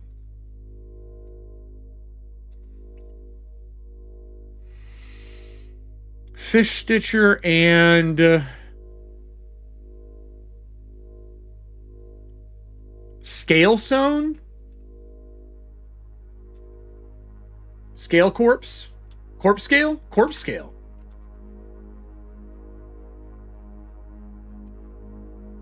Corpse Scales. That's pretty good. Base minion, CT.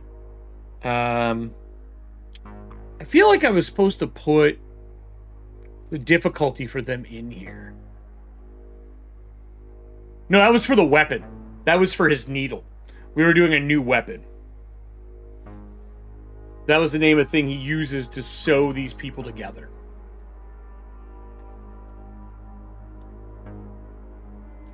I think that's what we're supposed to put here is the numbers, if I remember correctly, without digging up.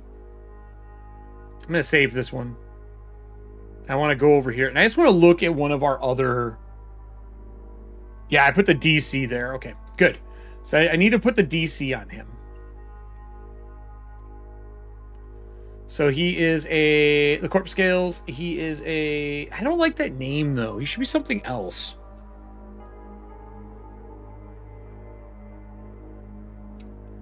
The Rotten Scale? Rotten Scale. DC, a difficulty, is it DT? Or DC? Fuck. I just looked at it. My brain doesn't remember. DC. DR is the right word. DR. Difficulty rating. Difficulty rating. All right, so let's put DR here.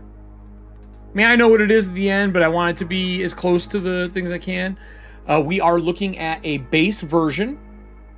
We did not add anything to its abilities. I don't think. Do we add anything? New minion, HP, no defense bonuses. So DR. So if we go back into our Chrome here and we look at our base rulings, he is a new minion. He can have two abilities, one weapon, one armor, one weapon or one armor. Base minion is morale 4 to... What is the difficulty on them?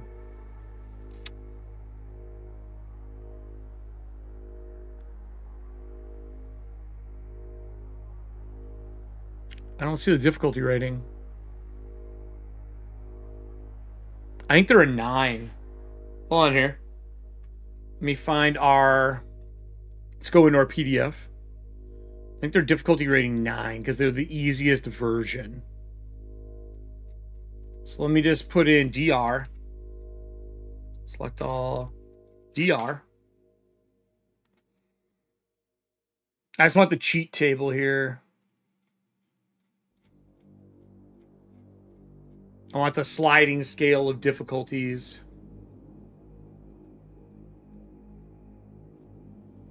If I put in difficulty.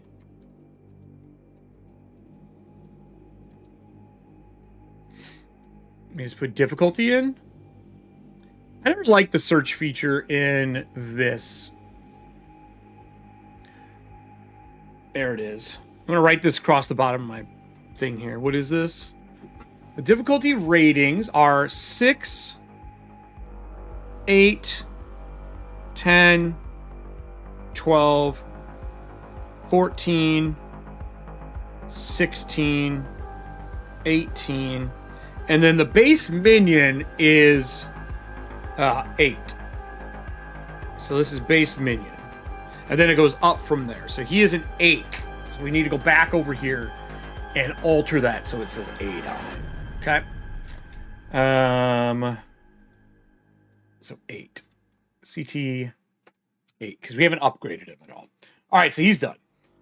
The other guy, he is a higher base rating. Because he is a encounter. That's a purple card. So it'd be 8, 10, 12. So we have DR 12. Nothing else got added to him to raise his DR from any of the cards, but he has a lot of cards on him. He's like near cap, right? He's tough though. This guy's gonna mess me up. So okay, boom, that room's done. Now we got to design this room. I saw a description earlier from you.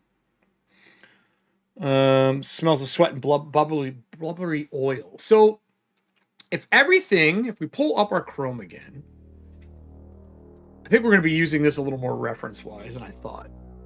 If we are going to go from 9, has got the waterfall. Do we want 9 to be up high? Like if we're looking at a side shot, 9's up high, and everything kind of leaks out from that room? Or do we want everything to be funneling down? Because we're climbing out of this place. I think if we came up the stairs, there'd be wetness down the stairs. For sure, wetness down the stairs. I actually need to put it... I think we do 10 here. Right? And I think we do something like... fish scale, and then the rotten scales. We have no trap in here, so we're just going to delete that. There's also no door in here, so we're going to get rid of that. Okay. I'm going to put DR difficulty rating. I've been thinking about doing this the entire time. And I've talked about this. It might have been with Nick, but I think it's going to be DR 8 and 14. Right? For the 2 creatures in here. So this will be for the rotten... Actually, ooh, I can just put it here. DR 14. And then DR 8. I think that's a good thing to add. And I'll delete this like so. And maybe I'll do damages below. I haven't decided yet. But just so you can quick look, all the monsters will be in the back of the book or be on cards that you can print is what I'm really thinking about doing. I'm thinking about taking the cards that we have and get rid of it. And have them in the back so you can print them off and have them. I was gonna do corpse scales, but it's too much. And that thing is blighted scales? Maybe we can do blight scales? That's not bad because he's making them with the blighted needle. I like that better actually. Blighted scales. Blighted scales. There we go. Done. Let me go back into here. I'm going to get rid of this. And we're going to change this to blighted scales. Right? So, view. Edit. Blighted scales. Whoops. And this is a DR 8. Right? So DR 8. Done. Oh, I do have it. It's over here. I'm a dumb fuck. And then corpse creature. This should be like that. We'll save it. All right. Done. So back to what we were trying to design, which is this other room. So I think everything is wet. We know there's cracks through this area. There's light that comes through in liquid from the ditch. I think 10 is an altar. I think maybe this is a cleanup area.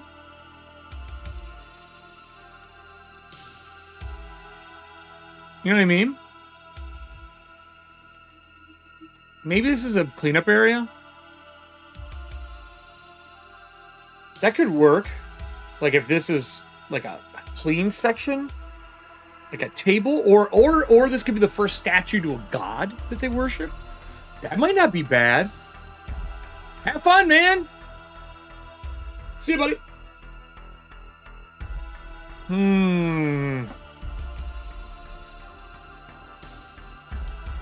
I think this needs to be something like. This needs to be something that is monstrous, like a statue. So let's do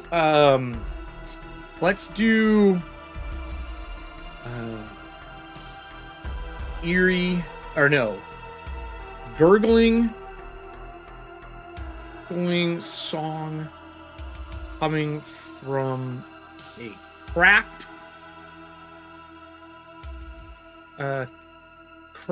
slimy statue of a fish god. Okay, done. We will move this down. We might delete this one. Now we gotta do, what's the threat? Well, I don't want to do the god in here. Let me scroll down and see what we have available for corpse talk items.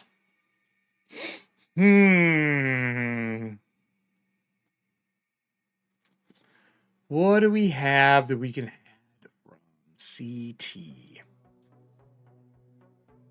don't want a resurrection. We don't want a boss here. Maybe a trap? A possible trap? Ooh, let's do a friendly. Threat, possible, friendly, or foe. Statue. No door, no trap. Well, trap. We will actually do a trap here is how it'll be. It'll be DR 8 because it's a base. So it's either going to be head of Piranha, gnashing head item DR8. This is to get a hold of this item. It's gonna be a gnashing head that you can have that bites and does damage. Possible friend or foe statue holds new item, a new head item for the night. Okay. And then what I'm gonna do is I'm gonna delete that. And we're gonna kind of leave this in space. And this is gonna end up being a 2-page spread, I think. Like this will be on one side and this will be on the other. I almost think I can ditch this whole thing or shrink it down or just screenshot a piece out and put it in place so they know the room that they're going through, the different rooms. That's the game plan. So really, what I think I might be able to do is I might be able to just crop this down. Can I crop it? Huh. Might have to unlock it. I'll do it later. It's not worth doing on the show. We only got 10 minutes left to design, or 9 minutes to design this piece before I play. And I think I'm going to be able to get through this in under an hour today, because we are designing some more advanced creatures, although that guy in that room might fuck my life up over and over again. So let's go back over and let's look at the Alchemy Labs. We know we are currently here in this section. And I think we're going to design the friendly from Kyle. And then we're going to use a item as well from serving. We don't have a token for doing these. I don't think. Let me see if I have an item one in here that I can add. No.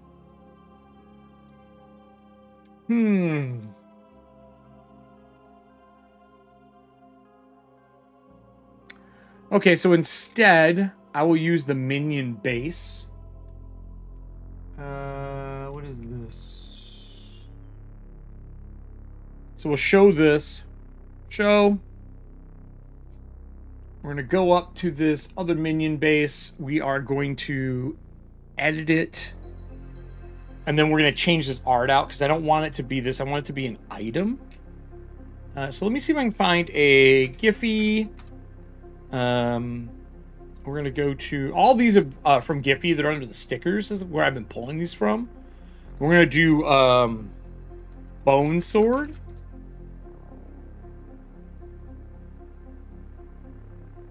Let's see if I can find one. Ooh, that's cool looking. I don't want the one from that. I want just a bone sword. You know, you gotta be careful when you look at bone sword. Let me tell you what.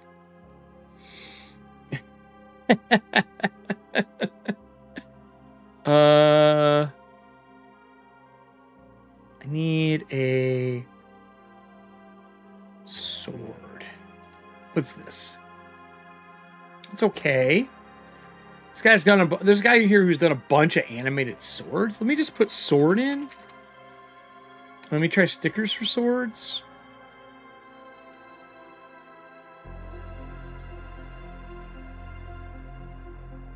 Let's do evil sword. I'm gonna try to find us. Yeah, I'll pull this over here so you guys can see it, actually. This is what I'm looking at right now. I'm trying to find myself an evil sword animation to put here. That doesn't look too weird. I mean, this is great, but this is the one I'm looking at. See if there's anything in stickers. Huh? Those are funny. That's funny.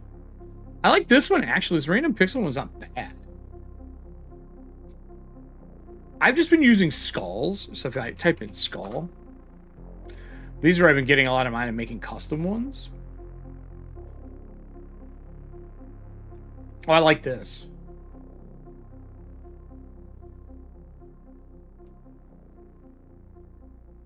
That or this is what I'm thinking.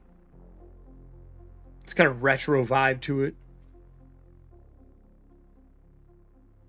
We're gonna go with. I think I'm gonna go with this one. I like this one, so we're gonna save this one. What? Well, let me turn that off. I don't know why I have to log in. I was just on here. Oh well. I won't count this against your time, guys.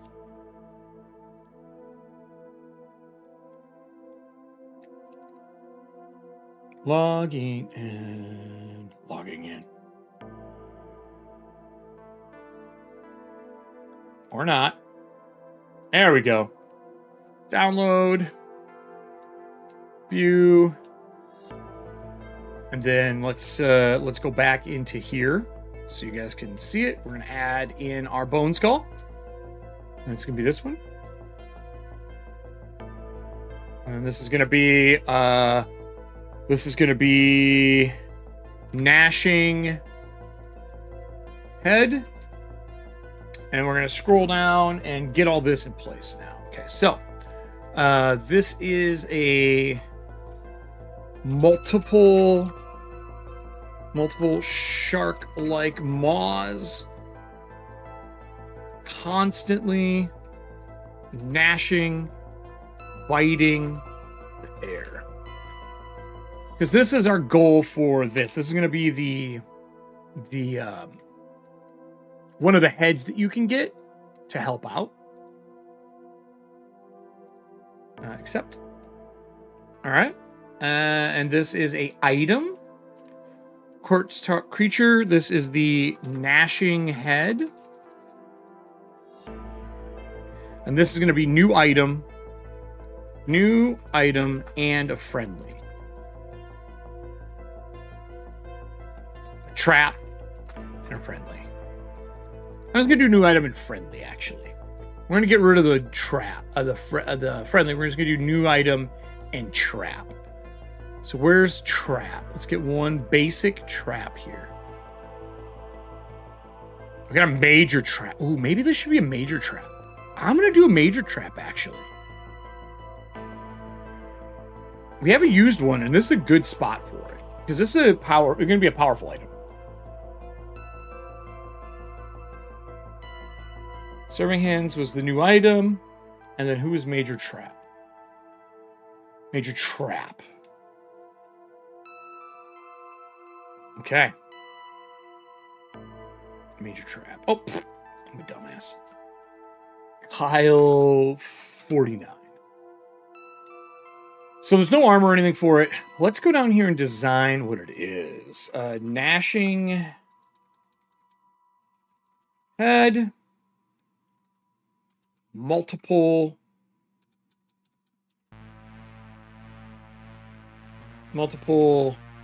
gnashing, biting, large fish mouths.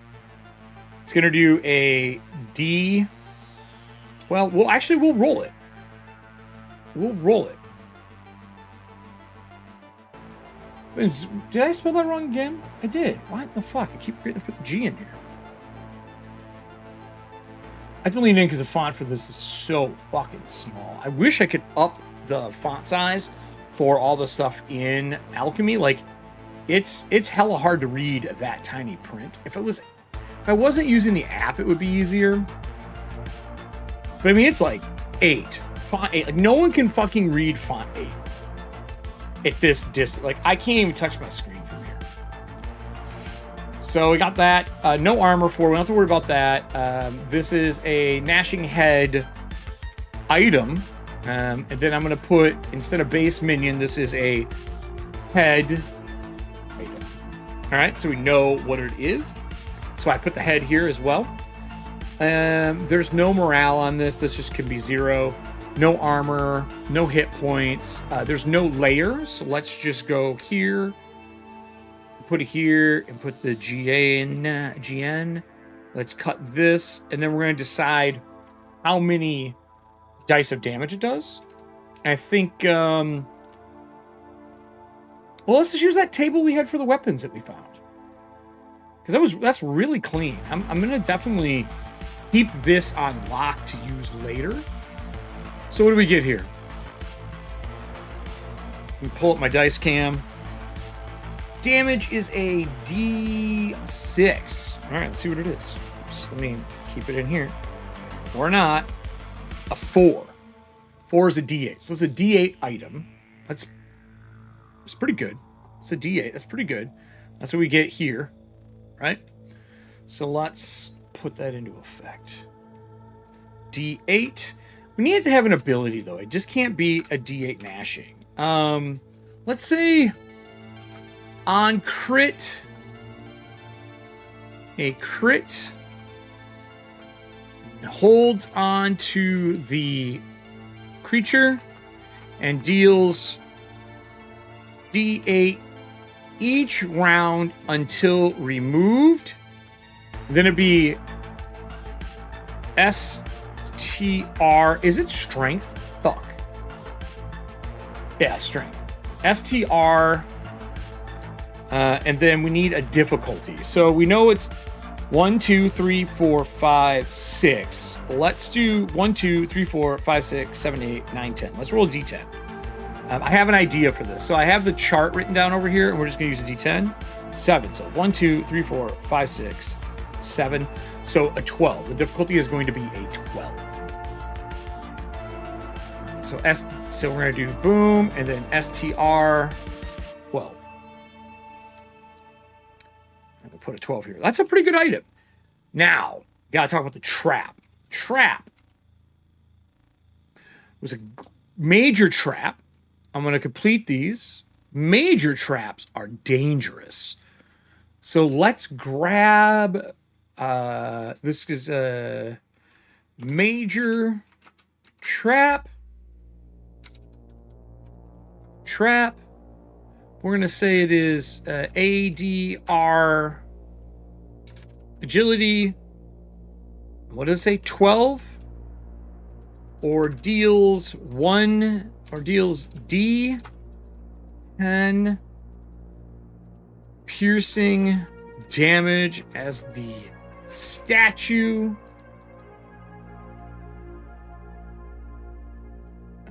As the head. I'll say as the head bites onto the target. Use the same rules as the item. Okay? And I'm going to copy this. We're going to hit OK. We're going to put the location number. This is in location 10.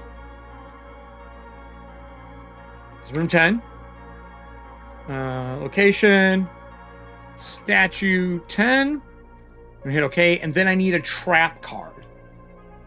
Because I want to make sure we have an indicator here for the trap.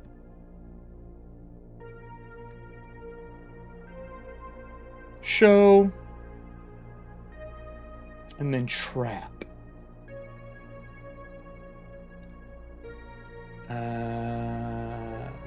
Do I have a major trap in here? I don't know if I have a major trap. Let me... Hold on here. Major. No? Let's try trap. I might just have to take a minor trap and rewrite it. I do. Okay. Totally fine, totally fine. Trap. Minor. We already put one in here. And then we will put the token here, right? And then we're going to add our fish head object here as well. So we know there's an item here. And these are related to each other, so let's put them next to each other. And then we're going to change this one. So, view, edit, and this is actually a major. And this is a DR12. And then this card was a Kyle 49. And this is the Gnashing Statue Trap. Right? As we know that is what this is going to be. Oops. Like so. And this is not Twisted Terrain. This is C Gnashing Head item. I'm just going to put numerous tooth-filled, mangled maws from the deep,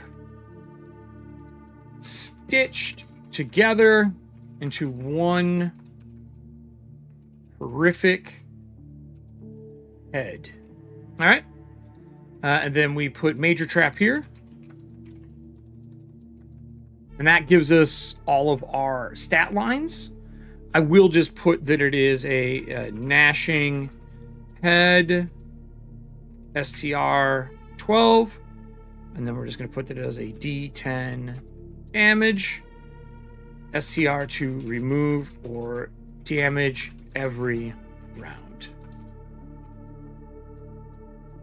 All right. I think that's everything we need. This should say... did I say it was 12? 12. 12. Man, that's a fucking tough trap, dude. Okay. I'm going to hit OK. So, we have gotten our description in. We know what things are going to be. We know that we're starting here. We know that we're going to do this room, and this room. That's what we're going to test today, all right? So, clock is emptied. Restarting it. I'm going to record this section because I want to put this out for audience to be able to see. And we're going to do a full, like, setup, explain episode 2, where we are in the trenches. I'm going to restart our music. Let's make sure the ad works. Ooh, no.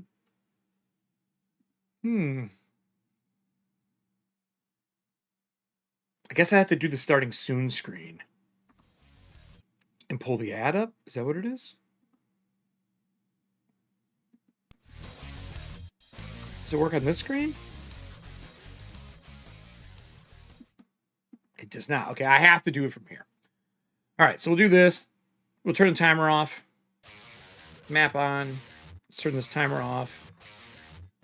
Got our work folder up, and we're going to record from here. I'm going to turn off this. We'll do a 3, 2, 1 countdown. I'm going to start recording this, and then we'll put this out as episode 2. So it's recording. Let's get the music going. And the show ad.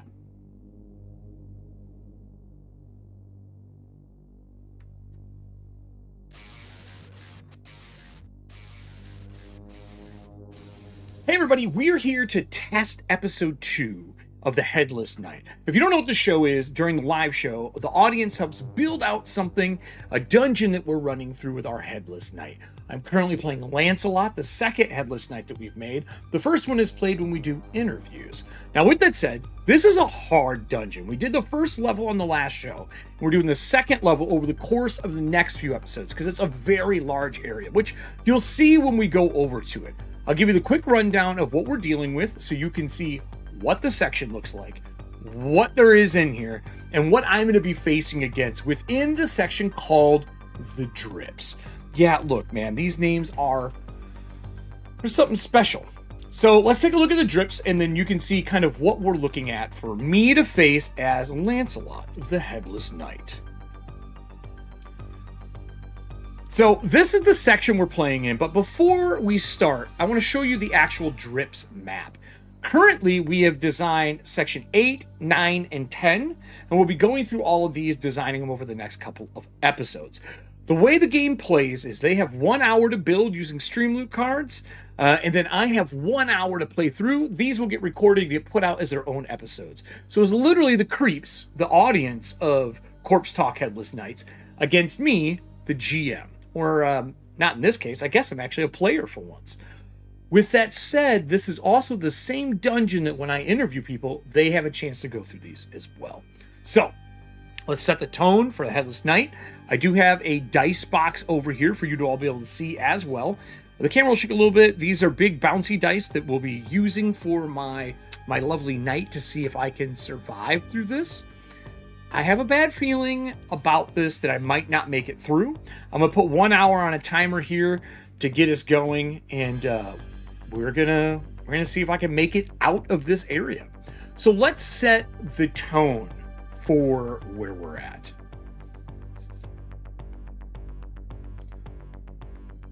So, we are deep inside the Tainted Ditch. We found ourselves waking up in the bottom of a well with only our tools and no weapons. We are a Headless Knight. It was taken from us in death, and we were thrown down here after being disloyal about something. You can go check episode 1 out. That'll be down below. We have drilled our way through the door, fought our way through level 1, and we've made it and climbed up into level 2, past all of these crystallized salt formations that have formed over top of the bones of the dead. It seems to be that this is where the fishermen, and we're guessing a wharf above, have thrown all of the remnants and body parts down here, along with the people who have dishonored them or maybe done something wrong or mutiny on ships.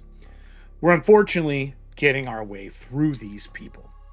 In the current section that we're going through, we have made it up these wet stairs, set our soul stone down, our heart stone down in case we die, so we can reanimate there.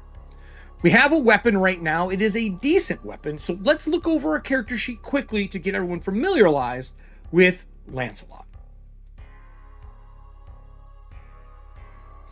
So we have a decent character here. He's got a lot of potential to get things done. He's got decent stats. We aren't invincible. We died from a plague in the Gotham block as a Knight of the Round. When you touch something from the outside, you lost your head. We don't know what it was. We don't remember any of this. We currently have 4 hit points after our last session of a max of 6. We have 2 to strength, nothing to agility or presence, and a +2 to toughness. We can take some hits, and we're a pretty good fighter. We have a headless. We have a headless stow or carry 1 head at a time. We can stow more than 1, but we can only have 1 out at a time. We fear gold. It does something to us. That is the same with the other Headless Knight as well. Just so you know, it's not just us. It's all Headless Knights. That's part of their mechanics. And we have a falchion that does a D8. Damage on a 1 will freeze an enemy. We also have a fist. We have heavy armor on. We have a silver crucifix. And we went back and got the head of the mangled man, but we don't know what it does yet. So we have the mangled man's thing. I believe it's going to give us a breath attack, which is going to be pretty good against certain creatures in here. So one hand has the head, and the other one has this falchion that we have found. So with that, we make our way up these wetted stairs. There is slime and just gunk that has fallen down this. These stairs are nasty to say the least. There are fish bones everywhere. We tuck our soul stone or heart stone into the corner. We're going to make our way up into the first room. So we round the corner. The first thing we have to deal with is this creature. So Mork Borg has a bunch of really fun rules for encounters and what we can do in dealing with like encounter distances and how things react to us, which is pretty awesome. I'm going to flip over to the back of this book, or the tables in this book, so we can kind of look through what we're going to be rolling for our first encounter. I'm going to start my timer now as my hour to get through. I don't think this one will take an hour. We didn't get as much design this time around, but it's still pretty dangerous. So if I pull up Acrobat here, you can see our stats and how this works and what we're rolling against. Right now, we have to decide, is this thing going to try to kill us? I have 2d6 here. I have my dice cam up. 4, 5, a 5, they are angered. So they're currently fleeing something as well when we designed this creature. So it is a blighted scale is our description for it. A blighted scale is a creature that is stitched together from numerous fish and monsters over the years. The creature that is to the north of here, let me slide us up, this thing, is what actually made it. We know mechanically it's running from the fish stitcher. But the blighted scales are rotten carcasses stitched onto the bodies of people left down here and reanimated. They're pretty dangerous. We'll take a view at them so we know what we're dealing with. We can get our rolls ready and how we want to interact with this. They are a DR8, which isn't too bad.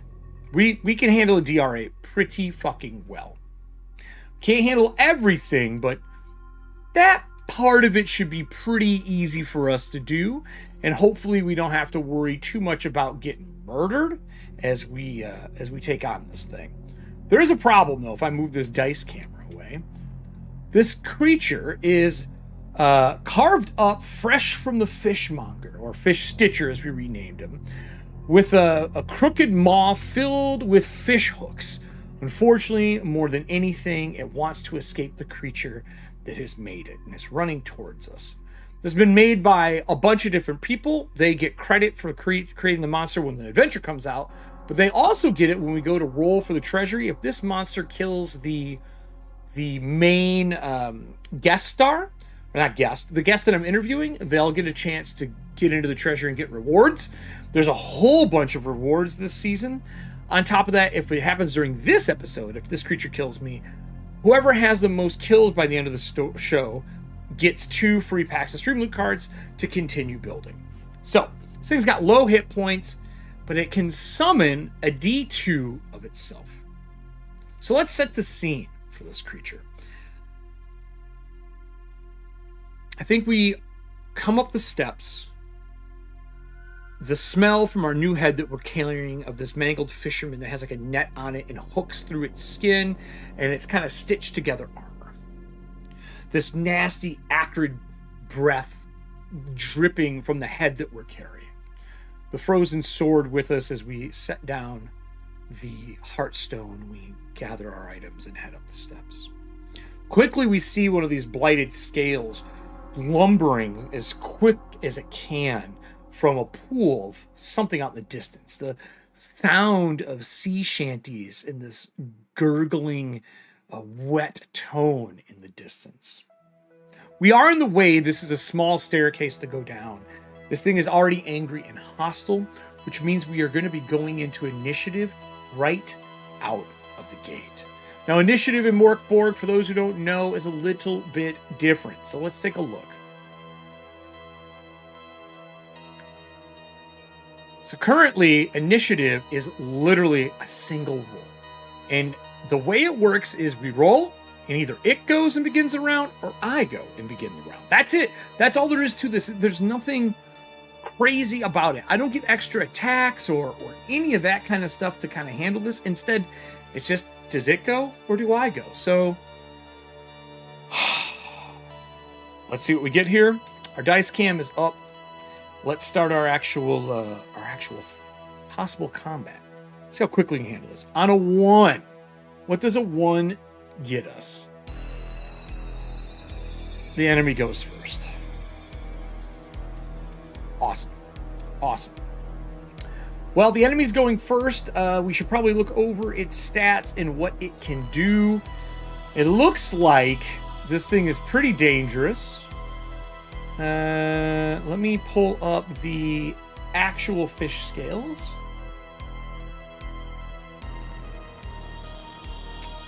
For a D8, I have a dodge a D8. I have no bonuses. I have decent armor. So this comes in with this maw and tries to bite onto our shoulders with these wet hands. I'm going to try my best to dodge this. In Mork Borg, the player rolls everything, not the GM.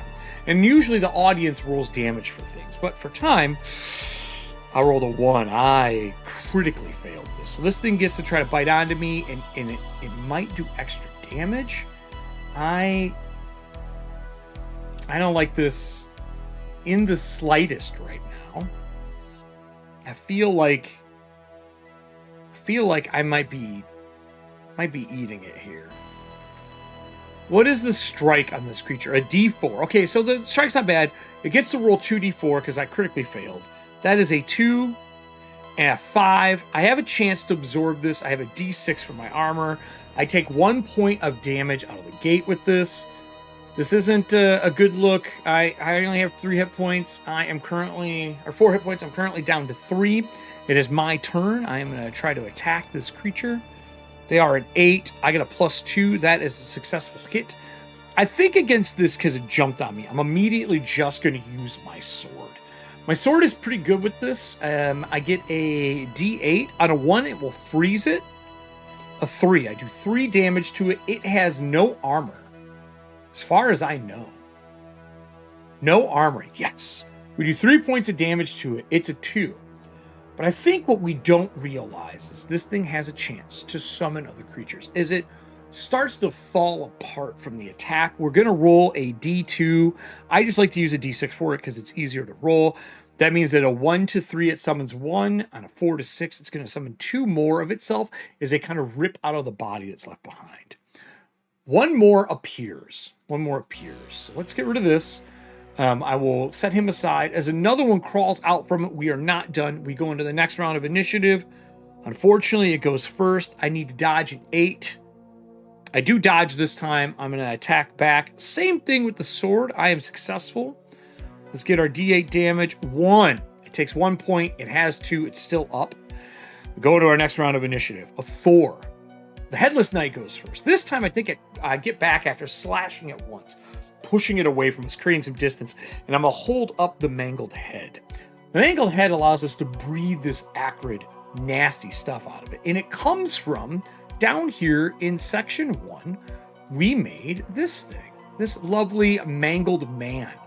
We take a look at the mangled man. He has a bunch of different abilities, but specifically the one we want to look at is the putrid breath. Putrid breath is a 11 and does a D10 damage. I don't have good stats on this creature. It is going to try to resist this. It gets no bonuses. It does not resist, and we get a D10 damage. As this acrid, horrible smoke fills and billows in front of us, we do 9 points of damage, just melting this thing into nothing. That's good for us, everybody. It means that we've destroyed this creature, and we can move on to the next section. Now, with this thing dead, I'll set these aside. We move into the room. There's a smell of that horrible, wet, gurgling bubbling sound, whatever that is. We can smell melting blubber from oversized whales and fish. On top of that, there's a statue to the right missing a head. It looks like a fish creature with webbed hands. It's not holding anything, but it is pretty mangled. There's guts and bones spilled over it. When we hit the top of the steps, we can see a pool in the distance. And there is this waterfall out of a hole, like a dump hole. And the sides are just caked with just this gray slime from the creatures that have been thrown down here. Specifically, the gutted fish and the things that other fishmongers from the wharf have thrown down. It's just the hole, like a bad drain, has gotten thicker over time. Creature in the middle of it, we need to find out if it notices us when we walk in the room, because we were not stealthing, and it may not be hostile, and we are currently 3 squares away, which is about 15 foot from this monster. So what we're going to do is we're going to go back over to the rules on the back of the table for what happens in initiative and when encountering someone. This one does have a morale. There is a chance when it gets a certain amount of hit points, it'll dive into the pool and we won't have to fight it. So let's see.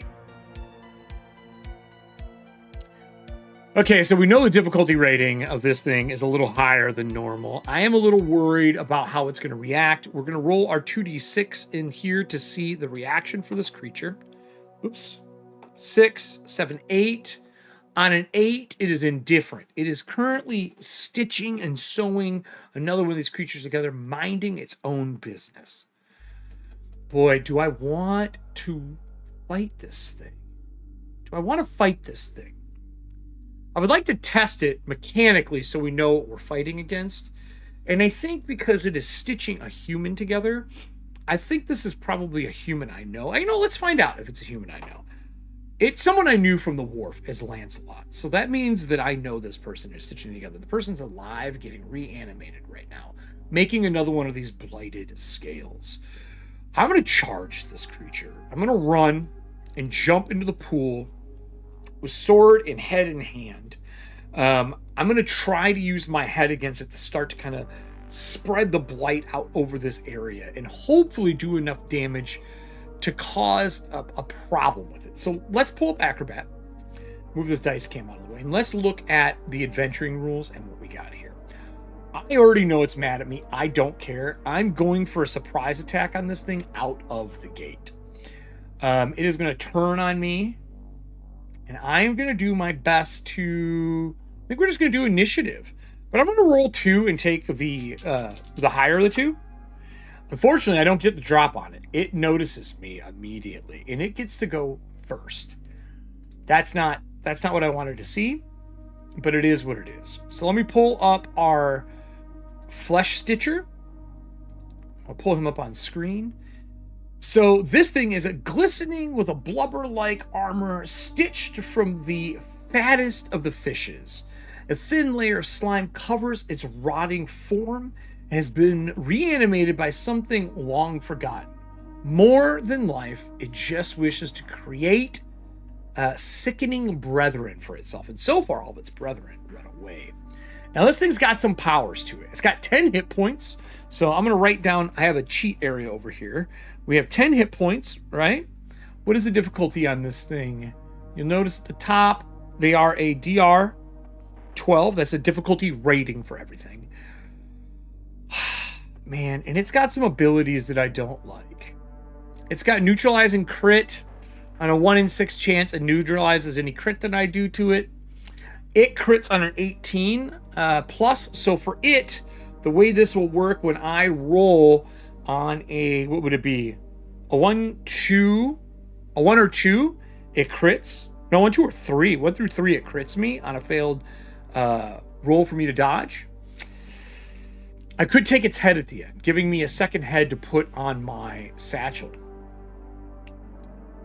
And it has a bone needle that ignores 2 of my armor. So no matter what I roll for my defense of a D6 to absorb damage, it's going to ignore 2 of those. Fuck. I don't like this whatsoever. You'll notice at the bottom it says he's in location 9 for for everyone to know where that is. You can see 9 on the map here. We're fighting in that pool just north of the 9. All right, so how do I want to do this? How do I want to do this? I feel like if I just jump into this fight, I'm going to get... I already did. Fuck, I already jumped in. I jumped in and I'm going to fight this thing and it goes first. So I have to dodge the attack. Okay. Little liquid courage for him. Even though he doesn't have a head, we'll handle it for him. Let's roll to see if I can dodge this thing. This is a 12.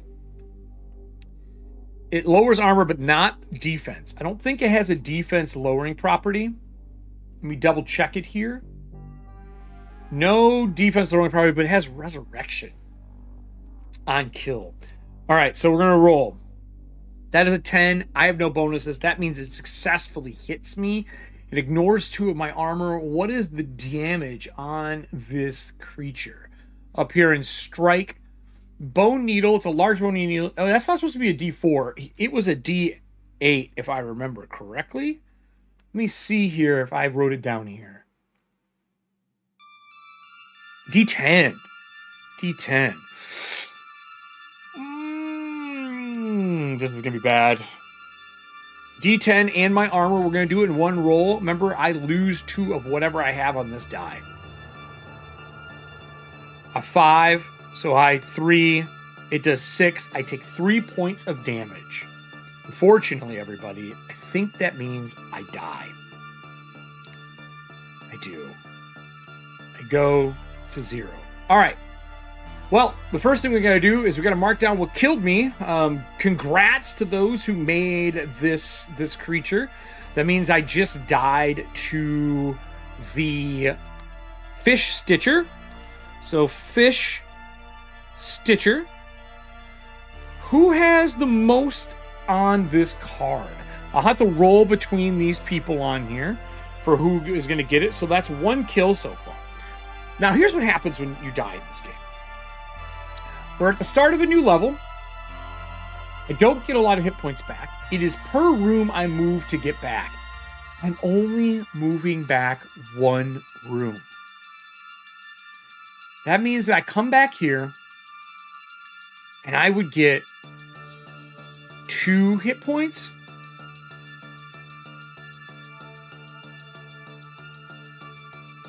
This is going to be hard. I need to be able to get further into the dungeon to get more hit points. That means I only have 2 hit points, and I'm going back into this thing raw. Because every room you move back, you heal 2. I want to risk scouting, because you could scout. Because I turn into this like bluish ectoplasmic nervous system that represents what moves the body. And I would come back to the Soul Stone, and I would move from 8 to 9, giving me 2 hit points to fight this thing again. And I think I have to go back into fighting this thing. And we can't fuck around. All right. I guess we remanifest, move our way back into the room. We manifest in our body in this slime pit. And we go in. We got to roll initiative for this one. That was a 4 that bounced out of the die. That means I go first. This time, I think we're going to use the sword, because maybe we can freeze it. Remember, if we roll 1 on damage, it freezes it. A 17 hits. We do a D8 damage with this thing. A 2. Does he have armor? That's the question. If this thing has armor, we're screwed. He's got a D2 armor. Not great. Not great. D2. We're just going to do evens. I'll do 1 to 3 as 1. And then 4 to 6 is 2. So we do at least 1 point of damage to him. I'm going to mark over here. 1 of his 10 hit points goes away. He's going to attack me. He's a 12. We're going to do our best to dodge. We did not. Shit. D10, D6 absorb. I'm dead. Minimum of 1. I go back down again. That means that we go back to the area, come back again, reload. That means that this Fish Stitcher has gotten us twice. I'm seeing a pattern. I'm 18 minutes in and died twice already. Let's go for initiative again. I'll move these aside. Who goes first? I go first. Come on, hit. I got a +2. That's 12. That means I'm successful on the hit. I'm going to use the head this time, though. The head is a D10 damage. It gets a roll. It does not suck up the damage. We are doing a D10. This ignores armor because it is a gas attack. Ooh, that is 10 points of damage. 10 points. No armor. I think we down this thing. How many hit points does this have? 10. It's dead. We kill this creature. Now, here's the problem. It resurrects. So the next time I die, it comes back. Or if this was the interview as a question, it would come back. So I think we kill it. I would start cutting the head off and take the head with me. Stick it on the side. I would pick up its bone needle, because that seems like a really good secondary weapon. So let's go over to our character sheet here. We're going to take the blighted bone needle. And what was the blighted bone needle's damage? This was a weapon made for him.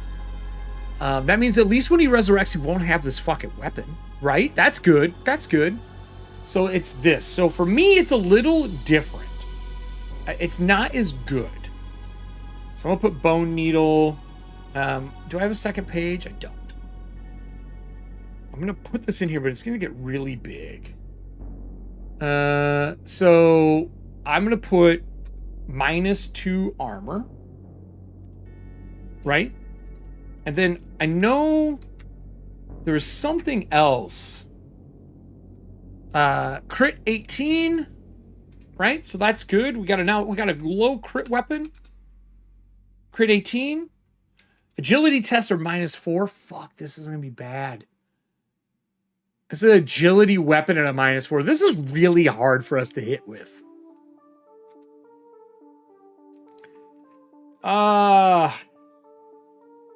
So I'm going to say blighted needle. Man. AGLT. I'll just do that. -4. And then -2 armor. Okay, well, we got an extra weapon out of it, but we also have his head now. We have the fish stitcher head. Did the fish stitcher have a special ability? He does not. Shit, we didn't take his head then. So we didn't get a head off of him. We just have the weapon, which is still good. That's 2 weapons. We're carrying it. We got a freezing one, and we got one that really pierce through armor and do a... this should be a D10 damage. So blighted bone, D10. That's pretty good. Other one's a D8, but it freezes. Okay. Okay. We only have 2 hit points. We move on to the next section. We search this. We haven't designed the other section. Our goal tonight is to test this in under an hour. And we are testing the other sections of the map. So I know that if we go over and look at what we've done, we are now moving over to 10. 10 is the next area. So I actually have this written up. We wrote it up during the live show. If we scroll down here, the gurgling song coming from a cracked, slimy statue of a fish god can be heard in the area. We know there's a threat. It's possible friendly or foe statue holds a new head item for the night. The gnashing head item is a DR8. It's a trap. This is wrong. We upgraded it to a major trap. That means that this is a 12 now. And technically, it is a ADR12 trap. So, this gnashing head. So let's go back over to the table and see how we're going to handle this. So I think our knight leaves his stone piece at the beginning. He is going to go this way. He is going to make his way into here. Passing a statue, passing like a tackle box area there with a bunch of tools. And seeing this statue, this time it's the same as the other room, but it's a full one. And that's a statue where there's a wet head of multiple mouths on it just moving on the statue itself. I know this trap is a 12. And then this is the item itself. So we're going to pull this up to view it because we're going to interact with trying to pull this off of the statue. It's an agility. We're not using our bone needle, but it is an agility test of 12. We have no agility bonus, but we're going to go for it. It's a 5. That's bad, everybody. This is really bad. This is the last thing that we wanted, honestly, to have happen to us. This thing is a gnashing head. If we scroll down, it's STR 12. What is the damage on it? D8. So we're going to put gnashing, so a bite, D8. We're going to save this. This is what this thing does. I'm going to die to a trap, aren't I? So bites onto us, and we have to take a STR strength to get it off of us. So we go get our armor versus it. Does it have armor removing powers? Let's take a look. Does it ignore any armor? It does not. So we're going to roll the damage in this at the same time. Damage is the D8.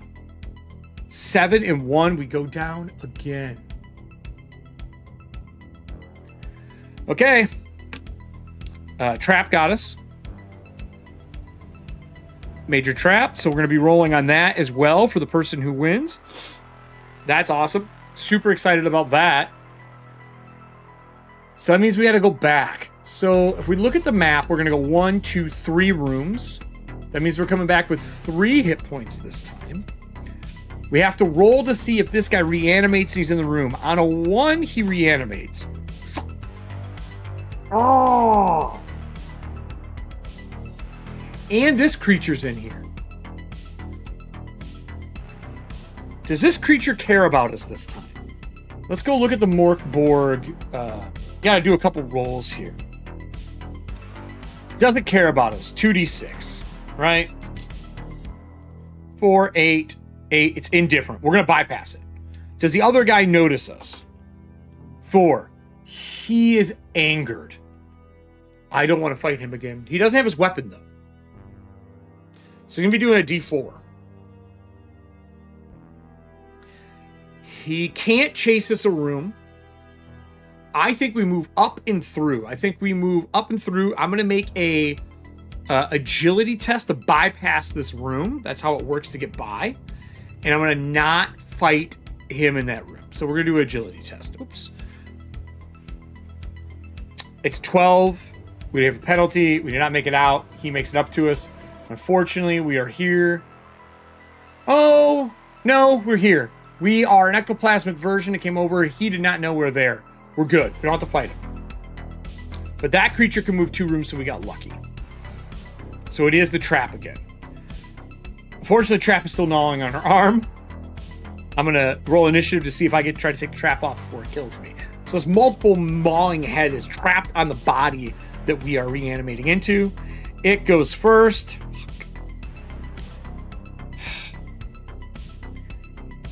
Why? Why can't we go first? D8, D6. Okay, we only take 1 point. We take 1 point, putting us at 2. We're still up. We're going to use our strength roll at +2 to yank it off. We got to get a 12. We did not. We go on initiative for the next round. Him. Ah, damn it. D8, D6. 2 points. We go down. That's 2 kills for the fish head. 2 kills for that. Jesus. Okay. Same list of things we're doing again. Does he notice us? No, we sneak through. We sneak by both of the things in that room. We are gold. We're going to go against this creature again. Do we get to try to pull it off first? We do. Strength 12. A 1. Shit. Means it does double damage. 1. 8. Can't absorb it. We die again. It's 3 kills. All right. This thing is really powerful as a trap. And it's locked onto us, so we need this body off of us. I need this thing off of us. We could damage it and try to blow it off of us.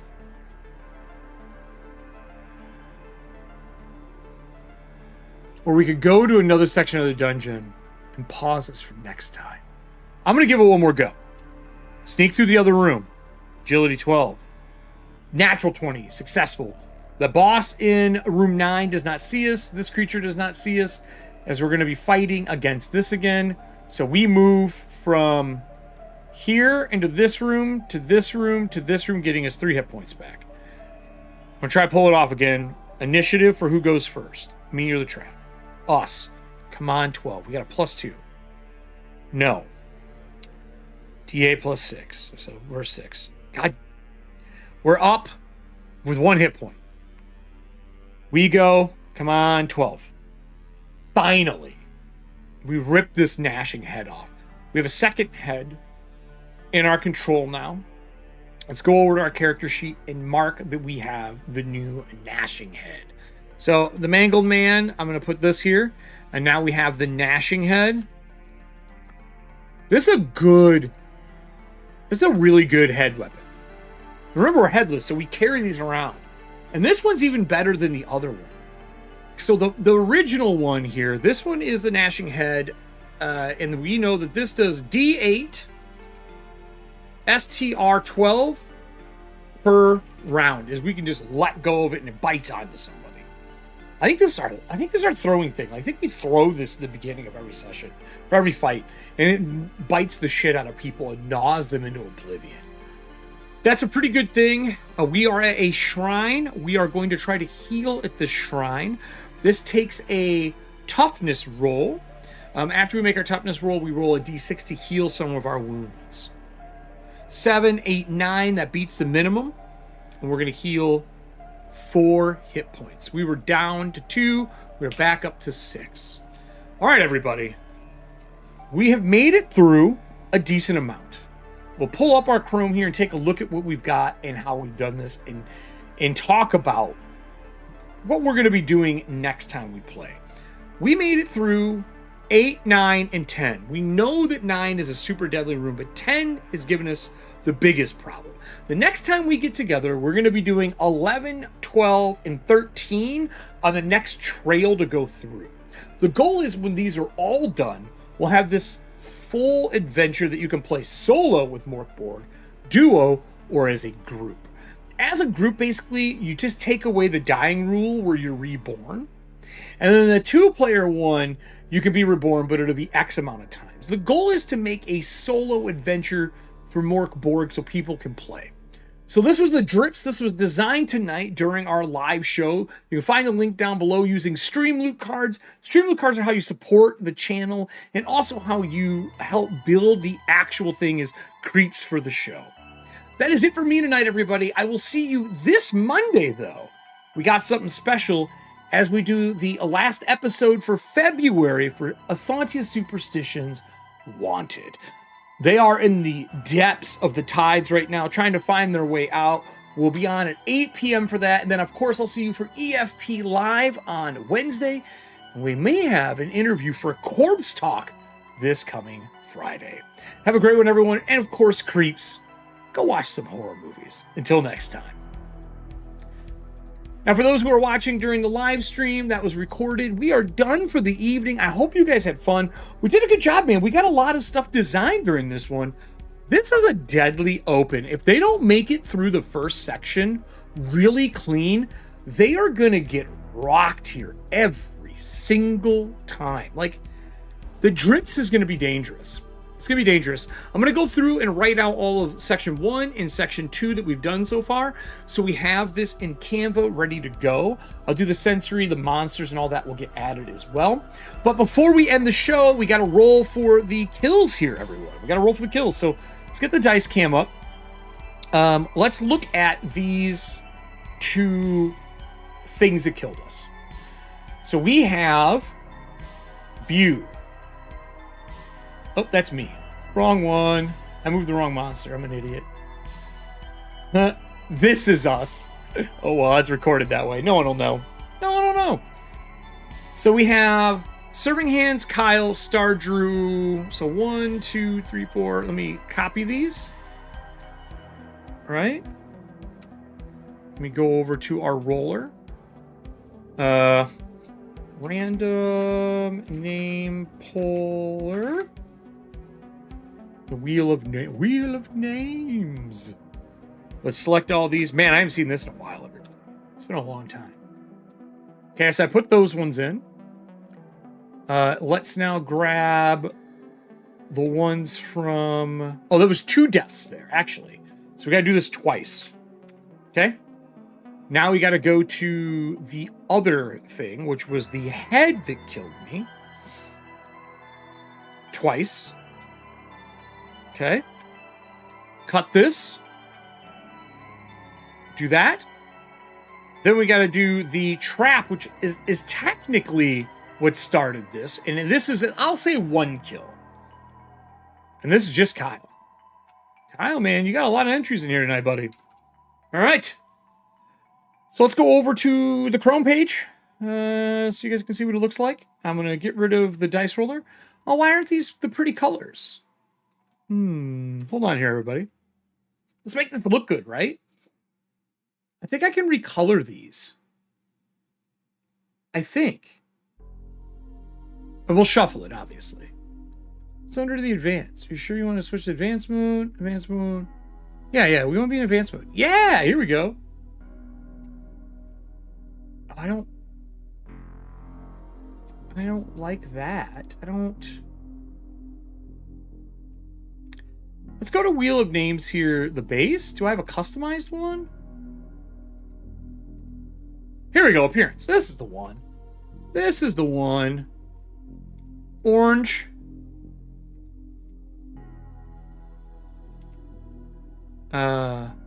Black. And pink. And then we got rid of the green. The green we got to get rid of. Where's the green?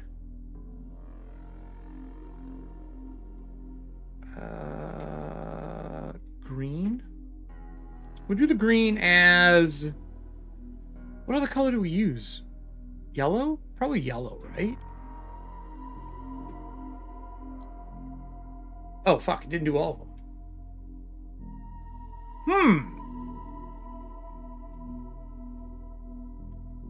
Where's the custom at? Well, that's not it. I'm trying to find the custom. Here we go.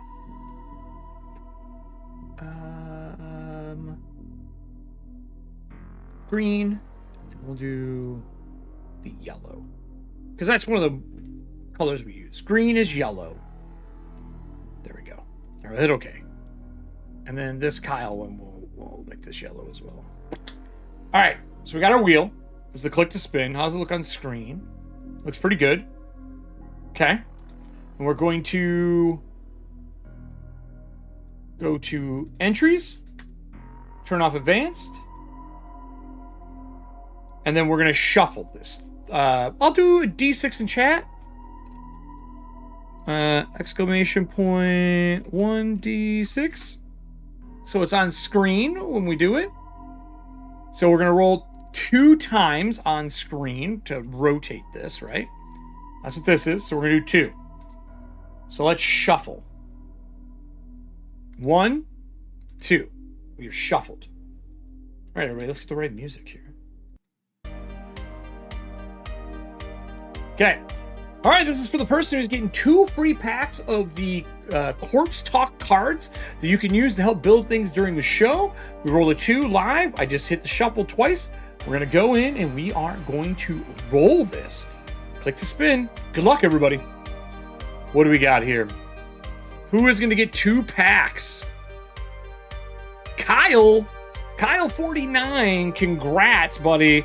You're getting yourself 2 free packs. I'll send those out to you right after the show for our Corpse Talk games. I hope everybody enjoyed tonight's show. We will be back next week with hopefully an interview. Stay creepy, creeps. See you next time.